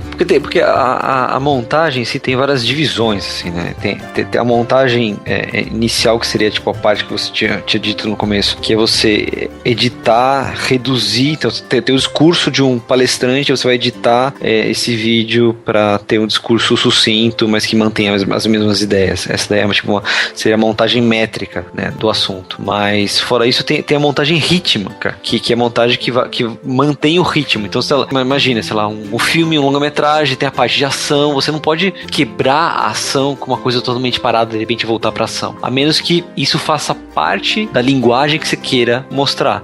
No caso do Poderoso Chefão, tem essa ambiguidade, assim, né? Que você tem um momento do batismo, padre falando, aquele momento de paz, com, de repente, cenas de assassinatos, e você tem essa tensão, ele acaba criando esse tom macabro, sabe, o peso, e sabe, o Michael Corleone, você vê, tipo, parece que através da cabeça dele, porque ele sabe tudo que tá acontecendo, e ele sai da igreja, sabe, tipo, agora ele é o Dom todo-poderoso de Nova York, então todos os outros dons morreram. Então ele passa exatamente a sensação que tem que ser passada, usando esse artifício dessa contradição, sei lá. Sim. Só pra citar, assim, elementos históricos que eu tava vendo, que, assim, esse exemplo do Poderoso Chefão, ele é um exemplo de combinar praticamente tudo que foi desenvolvido ao longo de tem, assim, 3 ou 4 grandes elementos históricos no cinema, né? Porque, por exemplo, é tido como o primeiro filme que teve uma montagem que deu fluidez pra narrativa, tido como o primeiro grande filme, foi em inglês chama The Great Train Robbery, que é o grande roubo do trem. É um filme de 1903, do Porter, né? Edwin Porter. Foi o primeiro filme que tinha isso, que tinha uma montagem que trazia uma clareza narrativa, dava fluidez narrativa pro filme. Só que foi só com o Nascimento de uma Nação, do D.W. Griffith, né? Que é aquele filme que foi, até hoje fala porque é polêmico, porque ele era totalmente racista e tudo mais, mas ainda assim ele é importantíssimo pra história do cinema, porque ele foi o primeiro que teve os elementos da montagem pra dar impacto emocional. Então tinha, né, o close-up, tinha umas câmeras em traveling e tal, pra dar aquele impacto, pra fazer a pessoa se emocionar junto. Então você não se emocionava só com a história, mas com a maneira como ela era contada pela montagem. Você acabava trazendo o espectador pra dentro da história, né? Fazendo ele ser parte da história. Né? Isso. E aí, assim, aí teve um período que o pessoal que estuda história do cinema chama da Escola Soviética, que foi a época que os soviéticos faziam muitos filmes e estudaram tudo isso e inventaram e tem um grande estudioso, né, que meio que se fincou na montagem, né? Sim, os grandes estudiosos. E aí você tem, eu acho que assim, do que eu conheço, eu colocaria essa cena do Poderoso Chefão com característica de 2 estudiosos, né, lá da Escola Soviética, que foi o Kuleshov e o Eisenstein. O Kuleshov foi basicamente assim, o que o Kuleshov fez? Ele fez testes, né, com pessoas, ele mostrava a imagem de um cara com uma única expressão e ele colocava logo depois a imagem de outras coisas. Então, por exemplo, a imagem de uma mulher morta, ou a imagem de era um cara quase sem expressão nenhuma, né, com meio, tipo, totalmente olhando pra alguma coisa fixo, sem nenhuma expressão mesmo. E aí, a imagem, assim, de um cachorrinho, não lembro agora exatamente, mas de uma coisa legal, de uma coisa ruim. E aí as pessoas, tipo, falam assim, nossa, ele tá bravo, ou ele é um desgraçado que acabou de matar a mulher, sabe? Ele tá admirando a paisagem, sabe? Então você chega à conclusão do que ele tá pensando baseado no corte e no que veio depois. Sim. Então, o Kuleshov, ele entendia na cadeia de imagens pra criar uma determinada sequência. E daí deu esse efeito o efeito Kuleshov. O Eisenstein, ele entendia que o significado de toda uma sequência tava na composição dos planos, a forma como essa sequência, tipo, você vê como é diferente, assim, o Kuleshov o plano que vem depois me dá o significado do anterior. O Eisenstein não, a sequência de planos me dá todo um grande significado. E isso, assim, e quando você vê lá a cena do Poderoso Chefão, só pra fazer o paralelo, o que a gente vê? A gente vê que você fica impactado pelas mortes em oposição a uma cena de batismo de uma criança. Você tá, obviamente, vendo a narrativa, né? Tipo, beleza, uma criança sendo batizada. pessoas sendo mortas porque o cara tá lá fazendo o império dele, terminando de matar quem ele precisa matar pra coroar e tudo mais, e toda a história do Poderoso Chefão. E você, a partir dessa composição, você cria dessa composição de cenas, você cria a sua interpretação e um determinado impacto. Se ele mostrasse só as mortes e depois só o batismo, o impacto seria outro. Se ele mostrasse... Sim, total. Sei lá, de uma forma diferente, você teria um outro impacto, mas a narrativa seria a mesma, entendeu? Então, você consegue estudar todos esses elementos da montagem só fazendo esses paralelos, né? Esse exemplo do Chefão é perfeito, porque você poderia contar exatamente de uma forma mais linear e não fazendo esse vai e volta do batismo com coisa. Você, de qualquer forma, ia explicar o que aconteceu, mas talvez você não daria tanta, de repente, a profundidade ao personagem do Michael Corleone e nem ao clima que o diretor queria passar para as pessoas que estavam assistindo, sabe? Essa frieza, sabe? Exatamente. Esse contraponto, assim, de uma criança pura, indefesa e pessoas morrendo, assim, no mesmo tempo. Sim, sim. Exatamente. E acho que é aí que é legal, assim, por mais que, por exemplo, que eu goste do que eu falei lá do match cut, né, que é aquele corte, às vezes ele não traz significado nenhum, é simplesmente bonitinho, né? É apenas uma transição. É, uma transição bonitinha, tipo, filmei uma nuvem e de repente é uma criança comendo algodão doce. Ai, que fofo, entendeu? Mas assim, é diferente, por exemplo, eu lembrei agora lá do Apocalipse Now. Tem um helicóptero passando, de repente é um ventilador. Isso é pra causar um impacto do tipo, o cara tá no quarto dele, mas ele tá pensando na guerra o tempo inteiro, ele não consegue pensar em outra coisa. Então, assim, o legal é a gente ver o processo de montagem e o quanto ele causa impacto quando você... Ou às vezes... E sempre assim, não necessariamente com cenas parecidas, ou é a hélice do helicóptero, agora é a hélice do ventilador. Não necessariamente, mas às vezes você vê, sei lá, uma cena de de alguma coisa bonita que um cara tá fazendo e de repente corta, ele tá matando alguém. Você, que é o caso, enfim, pode ter vários filmes com esse tipo de coisa, que é pra você mostrar um paradoxo do personagem, pra você mostrar que ele tem essas duas facetas, etc. E até pelo dinamismo do filme, assim, né? Porque às vezes você não precisa colocar a trama e o que tá acontecendo no diálogo dos personagens. Você, na edição, na montagem das cenas, você faz com que as pessoas entendam o que tá acontecendo, sem ter, né, a pessoa falar, poxa, enfim, não sei que tipo de exemplo que eu poderia dar, mas voltando no exemplo do Michael Corleone, você poderia ter uma coisa mais didática, pessoas falando o que aconteceu, tentando dar essa sensação de, olha só, no dia do batizado, olha só, várias pessoas morrendo. Exatamente. Então, poxa, ficou muito mais bonito, muito mais rápido, mais dinâmico, mais emocionante o jogo de cenas do que se você tivesse colocado na boca de um personagem. Claro. Não, isso eu acho que sempre, né? Sempre. Porque tem diretor que não aprende, né, cara? Tem que ter. Tem que ter parece que o personagem tá lendo o roteiro, né? Para as pessoas entenderem. Isso eu acho que tem dois problemas, assim. Subestimar o espectador, por um lado. E tem também, assim, no caso do Brasil, do Brasil e da América Latina e tal, você tem a linguagem televisiva. Porque a novela, eu até entendo que é necessário você repetir, né? Porque você vai pressupor que o cara que tá assistindo o capítulo de hoje não viu o de ontem. Então você precisa repetir essa informação em alguns momentos. E daí, às vezes, o cara vai lá fazer um filme e ele não entende que a linguagem do cinema é outra, ele faz um negócio com a mesma... Exemplo, lembrei agora, no Olga, né? Acho que eu já até citei algum podcast. Sim. No Olga, é assim, chega, aparece o Cristo Redentor, o avião pousa. Ela fala assim, estamos chegando no Rio de Janeiro. Aí um cara olha e fala assim, que bom que você veio para o Rio de Janeiro. Pelo amor de Deus, no cinema você mostrou o Cristo Redentor, você não precisa citar mais já era nada, você já sabe o que tá acontecendo, entendeu? Não, cara, nossa, é ridículo. A gente começa a entrar em outras... Porra, foda.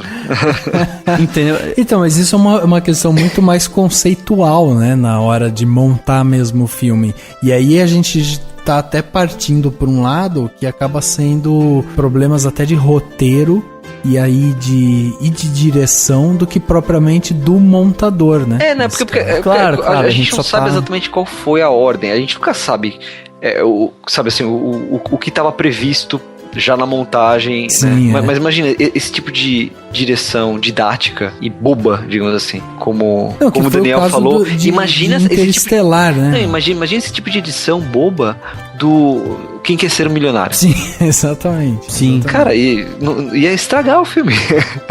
O grande lance é você sacar o que tá acontecendo. Até, pô, sabe, as experiências do moleque vindo à tona e ele, sabe, exatamente as respostas que eles precisavam dar tinha relação com a experiência de vida do moleque e tal, essas cenas meio desconexas com o que tava rolando no palco, né? E você não precisa explicar de forma didática. A montagem faz com que a pessoa entenda, porque é lógico a parada, é lógico. Sim. Até no caso do Poderoso Chefão, o que acaba ajudando, inclusive, no entendimento de tudo que tá acontecendo é justamente o áudio tá sendo mantido muito mais forte, mais alto na parte do batizado, e aí você ter pontos de áudio ali que entram, tipo, de assassinato, que é um tiro, o som de um tiro, o som de um cara, sabe, só falando, o que foi e tal, alguma coisa assim. E aí você vê que é um áudio linear, mas aí as imagens são cortadas dentro desse áudio linear, então você entende o que está acontecendo simultaneamente aquilo, né? E mesmo que você tirasse o áudio e colocasse, sei lá, só uma música contínua, você também continuaria entendendo.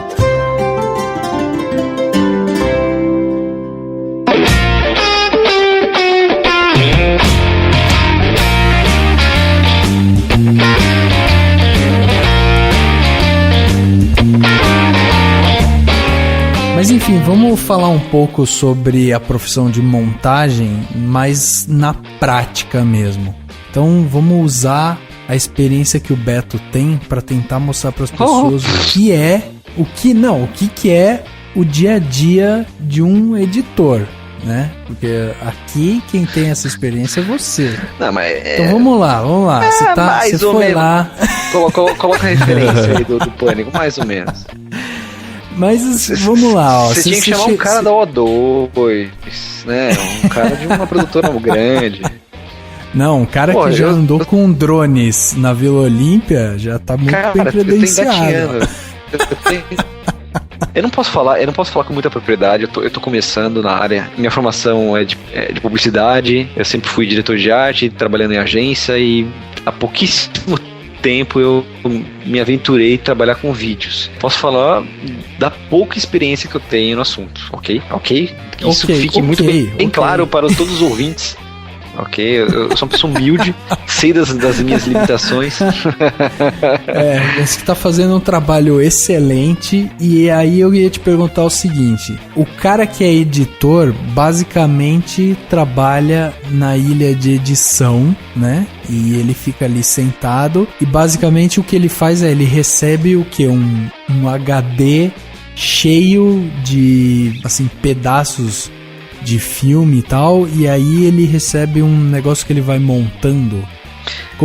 Como que é feito esse processo de trabalho? Tá, bom, de uma forma bem simples, é exatamente isso. Ele vai receber todo o material captado, de preferência organizado, né? Por isso que existe o logger. Então, assim, numa produção a gente tá gravando um comercial, filmes, enfim. Tem várias câmeras rodando e tem um profissional ou alguns profissionais logando todo esse material. Então ele pega os cartões e vai organizando em pastinhas, colocando, esse é o take tal, câmera tal, e já vai deixando tudo organizado. Que é essa importância justamente da claquete, né?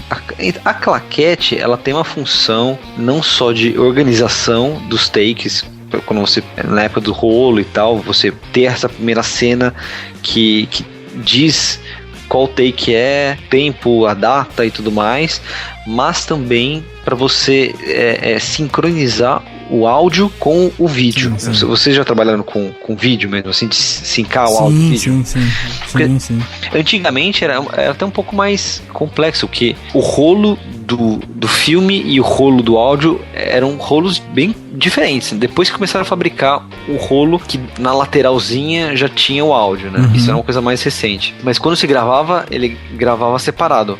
Por isso que tem a claquete, que toda vez que batia a claquete... Você tem aquele pico de áudio. Né? Então você junta o momento que a claquete bate ao pico do áudio, daí todo o rolo tá sincronizado. Isso ainda é utilizado nas gravações digitais, porque a gente capta com gravadores externos. A gente nunca usa, nunca não, mas normalmente a gente não usa, dependendo da câmera que você tá usando, é óbvio, né? Mas, por exemplo, a gente quando tá gravando as nossas produções, a gente coloca, sei lá, alguns gravadores, ou sei lá, Zoom gravando o áudio, um H4 com 2 fontes de áudio jogadas para esse gravador, ou até mesmo uma mesa de som gravando nesse gravador separado. Então beleza, tem o áudio e o vídeo e depois a gente sincroniza. Essa parte de sincronizar tem a parte manual que você pode fazer. Esse é o mesmo processo de você juntar o pico com a claquete ou com a palma, que a gente pode usar também. A pessoa bate palma antes de começar o vídeo e usa o momento que a pessoa bate as mãos com o pico de áudio e faz toda a sincronia. Ou você pode usar um programa que faz isso automaticamente e funciona de forma perfeita. Mas enfim, voltando, né? Acho que a gente fugiu um pouco da parada. O montador vai receber todo esse material que o logger organizou. Então vai ter lá todas as pastinhas com os takes e ele vai ter o roteiro em mãos. Então ele vai pegar e vai seguir o roteiro. Então tem lá, cena tal, o cara fulano entra, assim, pá. Ele vai ter nos arquivinhos lá os takes, todos separados. Ele pode olhar, ele pode ter algumas opções de selecionar qual é a melhor take de algumas opções e vai montando, realmente montando, seguindo esse roteiro. Um outro workflow que funciona assim para trabalhos mais curtos também, tipo, é um filmezinho publicitário ou uma espécie de trailer, qualquer tipo de filme curto de 1 minuto, sei lá, meio minuto. O diretor acompanha a montagem e já vai dando os pitacos e, sabe, fica do lado do montador, montando junto, assim, sabe? Entendi. Então, mas é um trabalho de, sentar e sair cortando e editando mesmo, né? A parte de efeito, por exemplo, tudo isso é feito geralmente nessa pós-produção. Isso. Pós-produção e não na montagem. A montagem seria um período depois dessa pós-produção, né? Não, é o contrário. A pós-produção é feita depois da montagem. Tem a pós-produção que você tem na verdade a criação de elementos. Então você tem lá cena do dragão conversando com blá blá blá. Você tem essa cena. Então essa cena ela é como se fosse captada. Então ela já não é nem pós-produção, ela é uma produção 3D. Então você tem toda a criação do 3D, animação, render, blá blá blá, e depois você vai para montagem. Agora a pós-produção é a parte de coloração, a parte de alguns efeitos especiais que entram depois da montagem. A montagem é o primeiro passo depois da captação. Agora, vamos falar das produções mais simples. A gente está falando de coisas de cinema, né? Coisas grandes, mas produtoras pequenas como a minha e muitas outras que existem por aí, a edição que a gente fala, que é montagem e edição, é tudo. Então a gente vai pegar esse material captado, vai não só montar, como colocar efeito, transição, lettering, sabe? A parte técnica, tudo. A trilha sonora, cor, né? A edição de cor, que é a coloração. Correção de cor. Quando a gente filma, filme Cine Style, que é um preset de câmeras, você deixa de uma forma. É como se fosse RAW. Vou tentar explicar de uma forma simples, mas é como se fosse o RAW de uma fotografia, que é a parte crua. Ele grava de uma forma que você tem mais informações para trabalhar a cor e contraste e detalhes. Então, se você deixa sua câmera, sei lá, uma Canon 5D com o preset default de fábrica, você vai acabar perdendo informação de cor, que ele vai deixar o preto, o branco. Então, na hora de você fazer a coloração, o tratamento da imagem, você não tem os tons sutis que você quer realçar, sabe? Então o Cine Style, ele vai gravar de uma forma mais lavada, então o preto ele vai ficar mais acinzentado, mas você vai ter as dobras da roupa preta, você vai ter mais elementos de olho, cabelo, e na hora da coloração você puxa o preto até onde você quer, você pode puxar mais alguma cor específica, entendeu? Isso são alguns detalhes assim da pós-produção mesmo, mas a montagem em si é a parte de fatiar e colocar numa timeline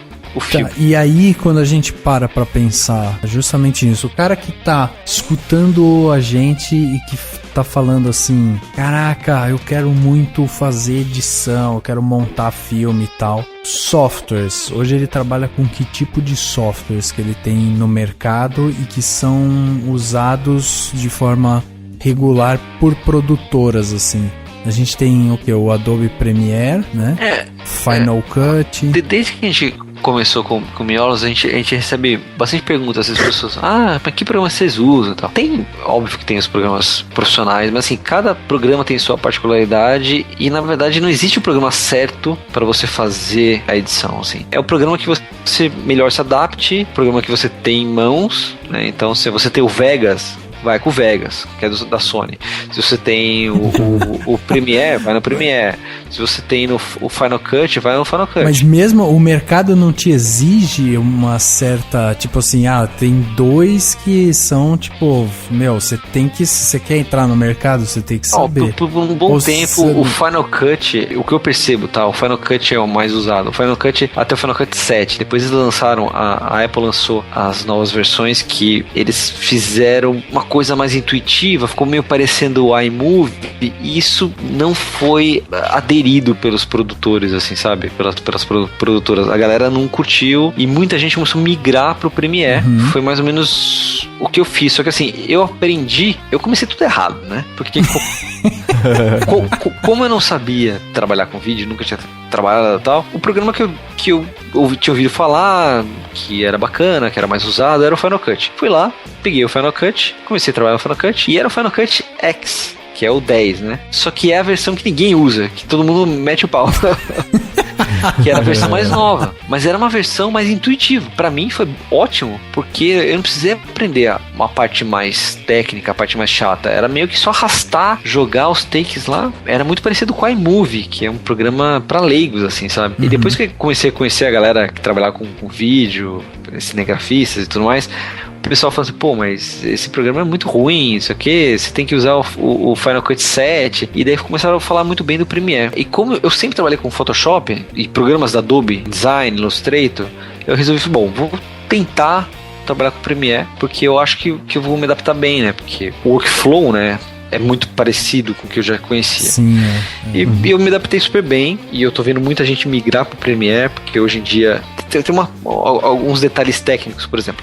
Quando você está trabalhando com o Final Cut, quando você pega qualquer tipo de filmagem que não está em ProRes, você tem que converter esses arquivos brutos em ProRes para o Final Cut trabalhar de uma forma mais fluida, para depois você gerar o render na máxima qualidade de novo, entendeu? E o Premiere não tem nada disso. Você tem os arquivos brutos e você simplesmente joga no seu projeto lá, você trabalha com os brutos e ele roda play, ele entende tudo sem problema, sabe? E uma coisa bacana, assim, as pessoas usam bastante o After Effects, que é um programa muito bom de motion. Tem outros, óbvio, também. A Apple tem o dela equivalente, que é o Motion mesmo, chama Motion. Mas o After Effects ainda, ele é muito utilizado. Então, se você está usando o After Effects e você usa o Premiere, você já ganha muito tempo, porque você não precisa renderizar.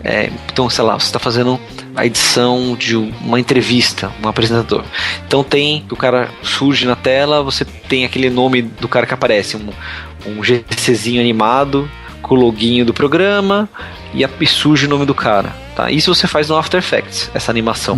Você pega esse projeto do After Effects e coloca direto dentro do Premiere, que ele vai ler tranquilamente. Você não precisa renderizar, gerar um filme disso para depois jogar no programa de montagem. Você faz isso tudo de uma forma integrada, né? Isso eu acho que a Adobe acertou em cheio, né, cara? Porque eles não fazem só isso, não só no vídeo, né? Mas todos os programas deles têm essa essa conversa fluida entre eles, né? Quer dizer, você pega o negócio aberto, joga dentro de outro programa, ele já entende que tá aberto, mas ele já te mostra fechado, né? E eu que venho da parte offline da coisa, a parte impressa, né, tipo de trabalhar a parte de direção de arte, é uma coisa que pra mim não entrava muito na minha cabeça, assim, como que não pode se conversar, sabe? Tem que conversar. Então eu trabalhava com design e eu tinha elementos em Photoshop, em PSD, elementos em Illustrator, e em qualquer momento eu poderia abrir o Illustrator, alterar um logo naquele arquivo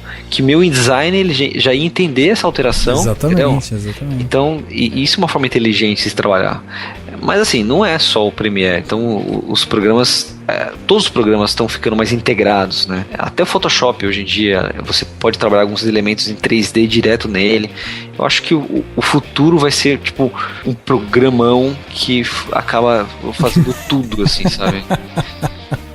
E você não vai ter divisão, eu acho assim, que você vai ter divisão de programas, mas assim, sei lá, áreas do programa. Então, é um programa que você tem módulos, né? Então você vai ter um módulo de motion, módulo não sei o que, e na produtora vai ter uma pessoa que trabalha com aquele módulo que vai ser integrado com o seu módulo. Eu acho que essa vai ser a forma mais inteligente de se trabalhar no futuro, com coisas mais rápidas, arquivos mais pesados. Você acha que é necessário, a pessoa que quer fazer a edição, quer começar a editar, é necessário um curso, ou hoje com a internet, com os tutoriais e tal, a vontade da pessoa, tudo isso tipo substitui essa coisa do fazer o curso, de ter o professor e tal? Cara, curso é sempre bom a pessoa fazer, né? Mas também eu acho que o grande divisor de águas assim é a vontade da pessoa, sabe? Eu não cheguei a fazer nenhum curso, nem quando eu trabalhava com direção de arte, com sei lá, Photoshop, Illustrator, InDesign. Eu nunca fiz um curso do software, né? Eu acho que o software é o de menos, sabe? Se você puder fazer um curso que você aprenda a linguagem de filme, pensar em como contar história, sabe, a parte teórica é muito mais importante do que o software, porque o software muda. Então você faz um curso de After Effects hoje, se você não exercita isso no dia a dia, depois de 6 meses, cara, já vai ser outro After Effects. Exatamente. Você pegou esse curso e jogou no lixo se você nunca trabalhou, entendeu? Então se você fez um curso de cinema, você não vai perder, porque o software pode mudar, mas você vai entender do conceito. Porque assim, se você entende o que você quer fazer, fuçando você vai descobrir como fazer. Então assim, eu quero colocar um efeito de sobreposição, blá blá, porque eu tenho uma referência na minha cabeça, é isso que eu quero fazer. Se você vai entender, se você visualizar na sua cabeça o que você quer colocar na tela, você vai acabar criando um jeito, entendeu? Tanto na parte da captação, na filmagem, ou na montagem, na edição. Então acho que o principal é você entender do conceito, assim. Acho que o software é o de menos, cara, de menos mesmo. Porque hoje em dia os softwares estão ficando mais fáceis, sabe? E as máquinas estão ficando mais poderosas. Então tipo, você compra uma máquina do milhão que você consegue, cara, fazer um vídeo. Você consegue. Exatamente. As tablets você consegue editar direto na tablet, no celular. Então, cara, software é o de menos. Trees of green and red roses too, I watch them bloom for me and you, and I think to myself, what a wonderful world. I see skies. E outra coisa que eu acho também, a pessoa tem que ir muito atrás de referência, cara. Tem que beber de cultura, tem que ir atrás de referência, não só referência. A pessoa quer fazer edição de vídeo, mas é importante ela ir estudar um pouco de o que é a edição de áudio, o que é uma edição de coisas gráficas mesmo. Eu acho que nem só filme, sabe? Eu acho que nem só pra quem quer trabalhar com vídeo, sabe? Quem quer fazer qualquer coisa, sabe? Na parte criativa, qualquer um que queira fazer qualquer coisa na área das ideias tem que beber de muitas fontes, tem que ler muito, tem que assistir muita coisa, assistir séries, assistir documentários, sabe, documentários de física quântica, qualquer coisa, cara, você tem que ter referências de tudo, sabe, pintura, tem que ir em exposição, tem que ir em show, porque você acaba trazendo elementos da sua experiência pessoal e agregando na sua produção, porque se e também se você for fazer o mesmo sempre, você não inova, você sempre não vai sair da mesmice, sabe? Eu acho que é importante, por mais que você esteja fazendo um trabalho pequeno, tô fazendo um jobzinho para um cliente pequeno, foda-se que você tá fazendo um trabalho para um jobzinho pequeno. Tenta levar agregar uma coisa nova, tentar uma coisa diferente, ou usar um pouquinho aqui, um pouquinho ali, numa captação diferente, sabe? Um equipamento novo, teste um equipamento novo, inova. Hoje em dia tá surgindo tanta coisa, sabe? Câmeras diferentes. Cara, filma com o celular. E quando você tem muito conhecimento, assim, quando você tem uma bagagem legal, você não vai nem ficar pensando em qual bagagem você está usando. Você simplesmente vai conseguir usar sua criatividade para um momento que você precisa mudar alguma coisa ou solucionar algum problema, e você nem percebeu, mas você usou, sei lá, se inspirou em uma cena de um filme que você gosta muito, ou se inspirou num quadro de algum pintor famoso, importante e tudo mais, né? Se a pessoa que tá escutando a gente quer fazer a edição, vai assistir, por exemplo, Cidade de Deus, o editor é o Daniel Rezende, uma puta edição você tem no filme. É um filme, aliás, assim, fantástico. Uma puta edição Bonnie e Clyde, um filme antigo também. O editor é o Dead Allen. É um cara que também, tipo, tem uma puta edição, uma cena fantástica de tiroteio quando eles matam, né, os dois. É um filme muito bom. O próprio O Poderoso Chefão que a gente falou, Psicose do Hitchcock. Temos Apocalipse Now também, do Coppola. Uma edição bárbara. Desculpa, Hitchcock, tudo do Hitchcock. Tudo. Ele era um gênio de criar medo e tensão só por cortes. Praticamente sem mais. E cara que prezava pelo perfeccionismo, entendeu? Então, se você fala, quero entender um pouco de roteiro, tá aí um cara que ele ia lá e ficava batendo, porque ele queria ter um negócio mais perfeito, mais próximo do que ele tinha imaginado. E aí tem outros filmes, como eu falei, o Apocalipse Now, 2001, Odisseia no Espaço, Lawrence da Arábia, são todos filmes que são até filmes mais antigos, mas que tem naquele cerne, aquela parte justamente de edição, o que a gente filmes mais antigos, filmes clássicos. A pessoa tem que assistir. Exatamente. Old Boy, a versão original, a versão antiga, não é a nova versão. O Matrix, que não é tão antigo assim, que é de 2000, tem uma edição foda. E uma coisa bacana que você pode até fazer, Matrix, procure os storyboards de Matrix e compare com as cenas gravadas. É verdade. Eu já fiz isso. Porque, cara, se não me engano, no DVD, ou sei lá, no Blu-ray, tem os extras que mostra. Ele tem a comparação, sabe, cena a cena.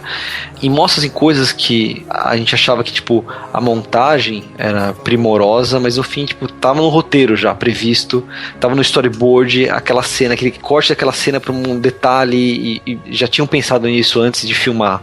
Isso que é bacana, sabe? Eu acho que na verdade tem que assistir tudo, cara. Assista tudo. Até os filmes ruins. Tudo. Sim. Filme ruim é ótimo pra você saber o que não funciona, o que... tentar entender o porquê que ele é ruim. Você fala assim, por que ele é ruim, entendeu? O que fez ele ter um ritmo ruim? Às vezes você tá assistindo um filme, sentindo um filme lento, ou tá meio maçante. Assim, tenta olhar com olhos críticos. Por quê que ele tá maçante? A história tá ruim, sabe assim, o argumento da história é ruim, não é? Então é o ritmo, falta trilha sonora, não tem tantos cortes, as cenas são muito longas, os diálogos são arrastados. Então tente entender e pensar um pouco assim, de repente, quando você está assistindo um filme, tenta olhar com olhos críticos para você entender, imaginar como pensaram naquela cena, sabe? Será que saiu no roteiro? Ou será que foi só na hora da captação que surgiu essa ideia de... Porque às vezes você consegue sacar, sabe? Nem tudo é previsto. Então você tem o roteiro, você tem tudo já ensaiadinho, mas às vezes o ator improvisa, o ator faz uma coisa diferente e você tem que usar. Exatamente. O nosso querido Taxi Driver, Taxi né, Driver, cara? aquela cena lá que o cara fala assim, you talk to me. Cara, aquilo não tava no roteiro, sabe? E ficou genial. Exatamente. O Coppola fazia muito disso, sabe? Tipo, acho que ele tinha muita verba pros filmes, né? Porque ele gastava o rolo pra caralho. Deixava gravando e deixava o ator maluco. Acho que ele devia ficar instigando o cara até o cara, sabe, ver onde soltar, o cara chega. Sabe, chegar nos extremos dos atores, assim. Exatamente. Então imagina o trabalho de montagem desses filmes, que a coisa era mais solta, sabe? Uma coisa mais artística. É um outro fluxo de trabalho, né? Não, Sim, claro. totalmente. E se você gosta de... Quem gosta de match cut, gosta do match cut, que é aquele cortou e tá acontecendo uma coisa parecida na outra cena e você fala, nossa, mas é... E sabe, assim, causa aquele susto e tal. Assista Breaking Bad. Porra, ótimo. Puta, Tem foda. muito...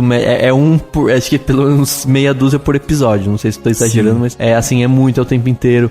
É muito match cut, então tem uns bem legais. Última pergunta que eu tenho aqui pra você é como você hoje tá iniciando, né, todo esse processo da produtora, tá desenvolvendo seus trabalhos e tal. Eu ia te perguntar justamente sobre o mercado, né? Afinal de contas, a gente grava o podcast pra muita gente que ou é interessada em cinema ou quer se aprofundar um pouco mais ou ingressar na área. Então eu acho legal ter uma visão de uma pessoa profissional que está começando. E aí eu ia te perguntar justamente isso. O que você tá achando do mercado para edição, para montagem? Você vê o mercado brasileiro promissor, assim, para isso? Sim, cara. Eu acho que, inclusive, o mercado tá aquecido por conta de algumas iniciativas que fizeram pro setor, assim. Hoje em dia, todas as TVs por assinatura, elas precisam cumprir uma cota de produções independentes nacionais. Isso fez com que surgissem várias produtoras brasileiras, produtoras pequenas, criando conteúdo autoral. Só que por mais que você tenha um conteúdo bacana, tal, às vezes você não consegue dar vazão para todas as suas produções. Então você tem que começar a usar essa estrutura que você criou para pegar trabalhos, assim. Então o mercado está aquecido, está surgindo bastante produtora ainda, então o mercado tá ficando mais competitivo, por outro lado, mas como também, assim, ao mesmo tempo que tá aumentando a competição, tá aumentando mais a demanda, porque hoje você tem grandes marcas querendo criar conteúdo para o YouTube, para a TV, e eles estão fugindo de grandes produções, porque é outra pegada, sabe? Não é os caras não querem fazer um vídeo publicitário em horário nobre, sabe? A questão, tipo, eles estão querendo focar em conteúdos de nicho para YouTube, plataformas digitais, então acaba abrindo outras portas, entendeu? Eu acho assim, qualquer área, sempre que aumenta, sabe, a competitividade acaba abrindo outras portas para todo mundo. Dá uma aquecida, né, cara? Para que todo mundo tenha seu espaço, assim, sabe? Então, tem gente que fala, pô, o mercado tá ruim, tá difícil, não sei o quê. Mas sei lá, acho que falta também posicionamento, sabe? O que você quer fazer? Assim, é meio unânime, sabe? Todas as pessoas que a gente tem conversado, nessa parte, assim, de profissão mesmo, né? A gente percebe que a maioria das pessoas que trabalham com audiovisual estão dizendo que não, essa é um ótimo momento para você investir em ideia, em você investir, que o mercado tá precisando de gente, principalmente gente talentosa, gente esforçada, gente que tá afim de trabalhar, de produzir e tal. Então é meio unânime isso, assim. A gente conversou com o pessoal da agência Pix lá, né, do estúdio Pix, que fazem o motion design, também falaram isso. A gente conversou com já diretor de fotografia que falaram isso, roteiristas, atores, dubladores. Então muita gente fala disso e assim, é realmente uma crescente, né? O mercado brasileiro, ele tá aquecido justamente por conta dessas iniciativas. Mas é muito importante, acima de tudo, que você está a fim de ingressar nessa área esteja preparado para realmente, estudar, nem que seja por conta, ir atrás de referência, colocar na mão na massa mesmo, sabe? Tá pronto pra errar, porque tem muita coisa acontecendo e é como o Beto falou, tem muita gente entrando nisso. Inevitavelmente o mercado, sabe, ganha mais competidores. E se você tá entrando agora, assim, você tá montando o seu negócio e tal, não pense que você vai ter, sabe, tipo, você vai, eu quero fazer a montagem, eu quero fazer edição, eu vou fazer só edição. Não é assim. É que nem um restaurante. Então, um restaurante grande tem o chefe, que é o cara que manda na cozinha. Tem o sous-chefe, que é o cara que tá abaixo do chefe, que ainda manda na cozinha, mas que também bota a mão na massa.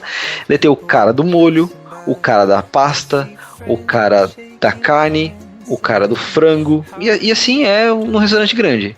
Agora, cara, você tá começando, você vai ter, sei lá, o seu food truck, você vai ter seu carrinho de cachorro-quente. Cara, você vai fazer tudo. Você vai cozinhar a salsicha, você vai tacar o pão na chapa, você vai passar maionese, você vai atender o cliente, você vai ter que pegar o dinheiro, fazer o troco, entregar o refrigerante, embalar o lanche e entregar pro cara, entendeu? Então, esteja disposto a fazer tudo, a aprender muito, porque cada job é uma coisa diferente, é um obstáculo diferente e você vai precisar de muita ajuda, assim, sabe? É o tipo de profissão que você não faz sozinho. A cada job você tem que conhecer muita gente diferente e por mais que você tenha um amigo que seja locutor, que faça uma locução fantástica, você não vai poder colocar esse cara para fazer locução de todos os seus vídeos. Você vai ter que ter opções, você vai ter que ir atrás de fazer casting, né? Fazer voz feminina, voz de velho, voz de jovem. Vai precisar ir atrás de maquiadores que sejam ponta firme, que não fure no dia da sua gravação, de pessoa para fazer o figurino da sua produção. Então, a cada job você vai encontrar necessidades diferentes, né? Isso que é bacana. E por mais que você tenha, sabe, no futuro você tenha um produtor que faça todo esse corre para você, correr e ir atrás de maquiador, de figurinista. No começo não é assim. Se você vai pegar trabalho de tudo para fazer, você vai ter que ir atrás de tudo mesmo, sabe? E falando só de edição e montagem, assim, eu falei que software não era o principal, mas você vai ter que ficar antenado a tudo, sabe? As atualizações, o que as pessoas estão usando. Por exemplo, a gente finalizou no final do ano passado um job que foi pra Globo. E eu nunca tinha finalizado um job pra exibição em rede nacional, comercial, né? Rede nacional pra Globo. E eu tive que aprender todo o formato que a Globo aceita. E se você mandar com qualquer coisinha diferente do que eles aceitam, cara, já era, eles recusam, e se eles recusarem o job, você pode perder o prazo e o cliente que investiu toda a verba de mídia pode perder essa grana, que é muita grana. Então você tá, assim, você começa a assumir responsabilidades muito grandes, assim, sabe? Então você tem que correr atrás, estudar muito, ler muito, conversar com muita gente diferente, assistir muito tutorial na internet e, velho, não ter vergonha de dizer eu não sei quando você não sabe. Porque eu tô dizendo muito, não sei. E eu tô indo atrás, eu tô começando agora. Eu tô na humildade, meu irmão. Mas assim, em algum momento você tem que assumir alguns riscos. Por exemplo, o job que a gente pegou no final do ano passado também, que foi com os drones, que eu comentei aqui, até posso depois mandar o link pra você, que foi da Camisaria Colombo. Então a Publicis marcou uma reunião, a gente foi pegar o briefing e eles disseram que a ideia era fazer um desfile aéreo com drones. Foi bacana. Daí a gente começou a pensar em quantas câmeras seriam, como seria a filmagem e tudo mais. Daí eu perguntei, e a parte dos drones, vocês já têm exatamente quantos drones serão, né? Como é que vai ser toda a produção? Ele disse, não, então a gente quer que vocês façam tudo, inclusive os drones. Vocês fazem, né? E na época ele tava pegando os trampos pela Mel Frios Produções, né? Com o Teco, um olhou pra cara do outro. Sim, a gente faz. Não, a gente faz. E depois a gente vê o que a gente vai fazer, mas a gente vai fazer. E foi isso, cara. A gente saiu da reunião e falou assim, e agora? Fudeu. Falei, não, vamos lá. Vamos por parte. O que a gente vai precisar? É basicamente você colocar no papel tudo que você precisa. Se imaginar no dia da gravação lá, o que eu vou precisar, entendeu? Tem os caras dos drones, vou precisar de tantas câmeras, vou precisar de alguém pra correr atrás do lanche, porque é o dia inteiro gravando, né? Então você tem que pensar todos os pormenores, colocar tudo no papel e correr atrás. E chamar todo mundo que você conhece, perguntar pra todo mundo que você conhece. E é isso, cara. Não tem vergonha. Não pode ter medo, né, cara? Não pode ter medo.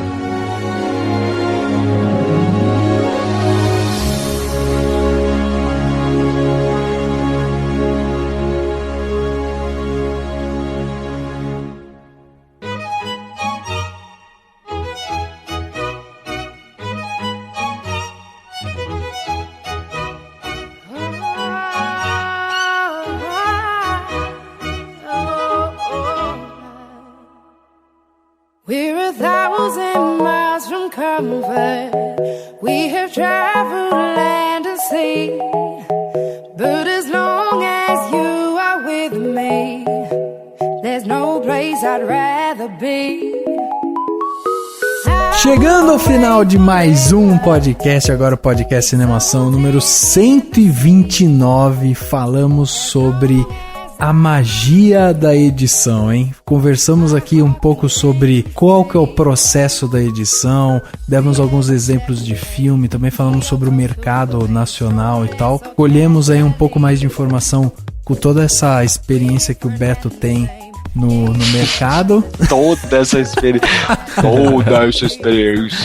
mais do que nunca. Então a gente já conseguiu entender um pouco como é que funciona esse processo de edição. Obviamente que é um tema que vai ser recorrente, vai voltar ainda, a gente vai discutir mais coisas sobre isso, mas a gente tem que agradecer. Agora eu quero pedir pra vocês o seguinte: preciso que vocês chamem então no próximo podcast de vocês um cara foda, realmente, um cara, então vai, Kiko Meirelles, vamos chamar o Kiko Meirelles, ou Fernando Meirelles, qualquer Meirelles. Ok. O Daniel Rezende pode ser também.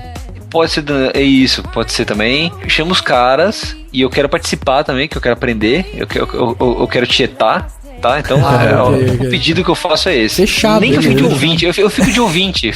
Eu deixo meu microfone desligado, porque esse meu podcast aqui, essa minha participação não valeu de nada, eu não sei nada, tô aqui aprendendo, como vocês. Ficou muito massa, porque daí a gente conseguiu viajar um pouco, conseguiu falar umas coisas diferentes, é legal isso. É, isso aí. É legal. Você tá fazendo charme, você quer confete. Porra. Então conheço meu site da minha produtora, 42filmes.com.br. Fiz meu jabá.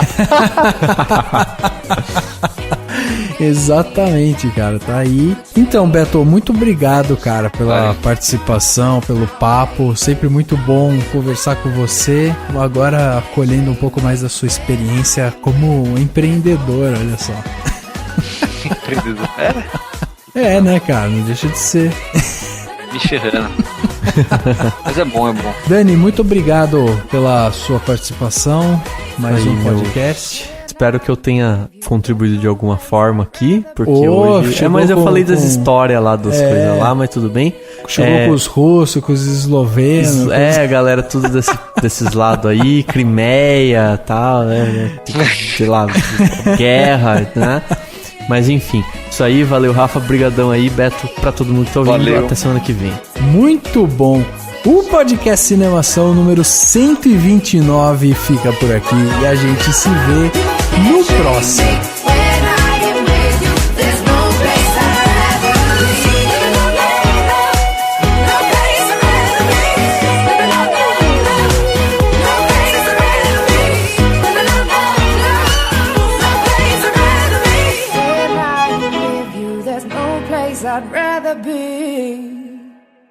Ação. Dani tá jogando um pouco de própolis na garganta. É mó bom isso, eu tô viciado. Não tô mais com dor de garganta, mas eu tô espirrando esse trem o dia inteiro. Viciou, né? É mó bom e tipo, te dá um... Não faz nada, mas te dá uma sensação de que faz uma coisa muito boa, entendeu? Entendi. Falou a mesma coisa de fio terra, né? Quem sabe? Vou experimentar, depois eu te conto. Rafael falou com propriedade. Então às vezes eu vou contar e vai falar assim, verdade. Eu falei, falam. Esse papinho de meu amigo, fala. Um amigo meu que mora em Salto, no interior, viveu muito com cabra, sabe? Cabra não, ovelha.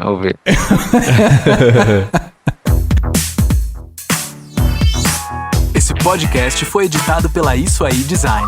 Tudo isso é forma com função. É design estratégico. É isso aí.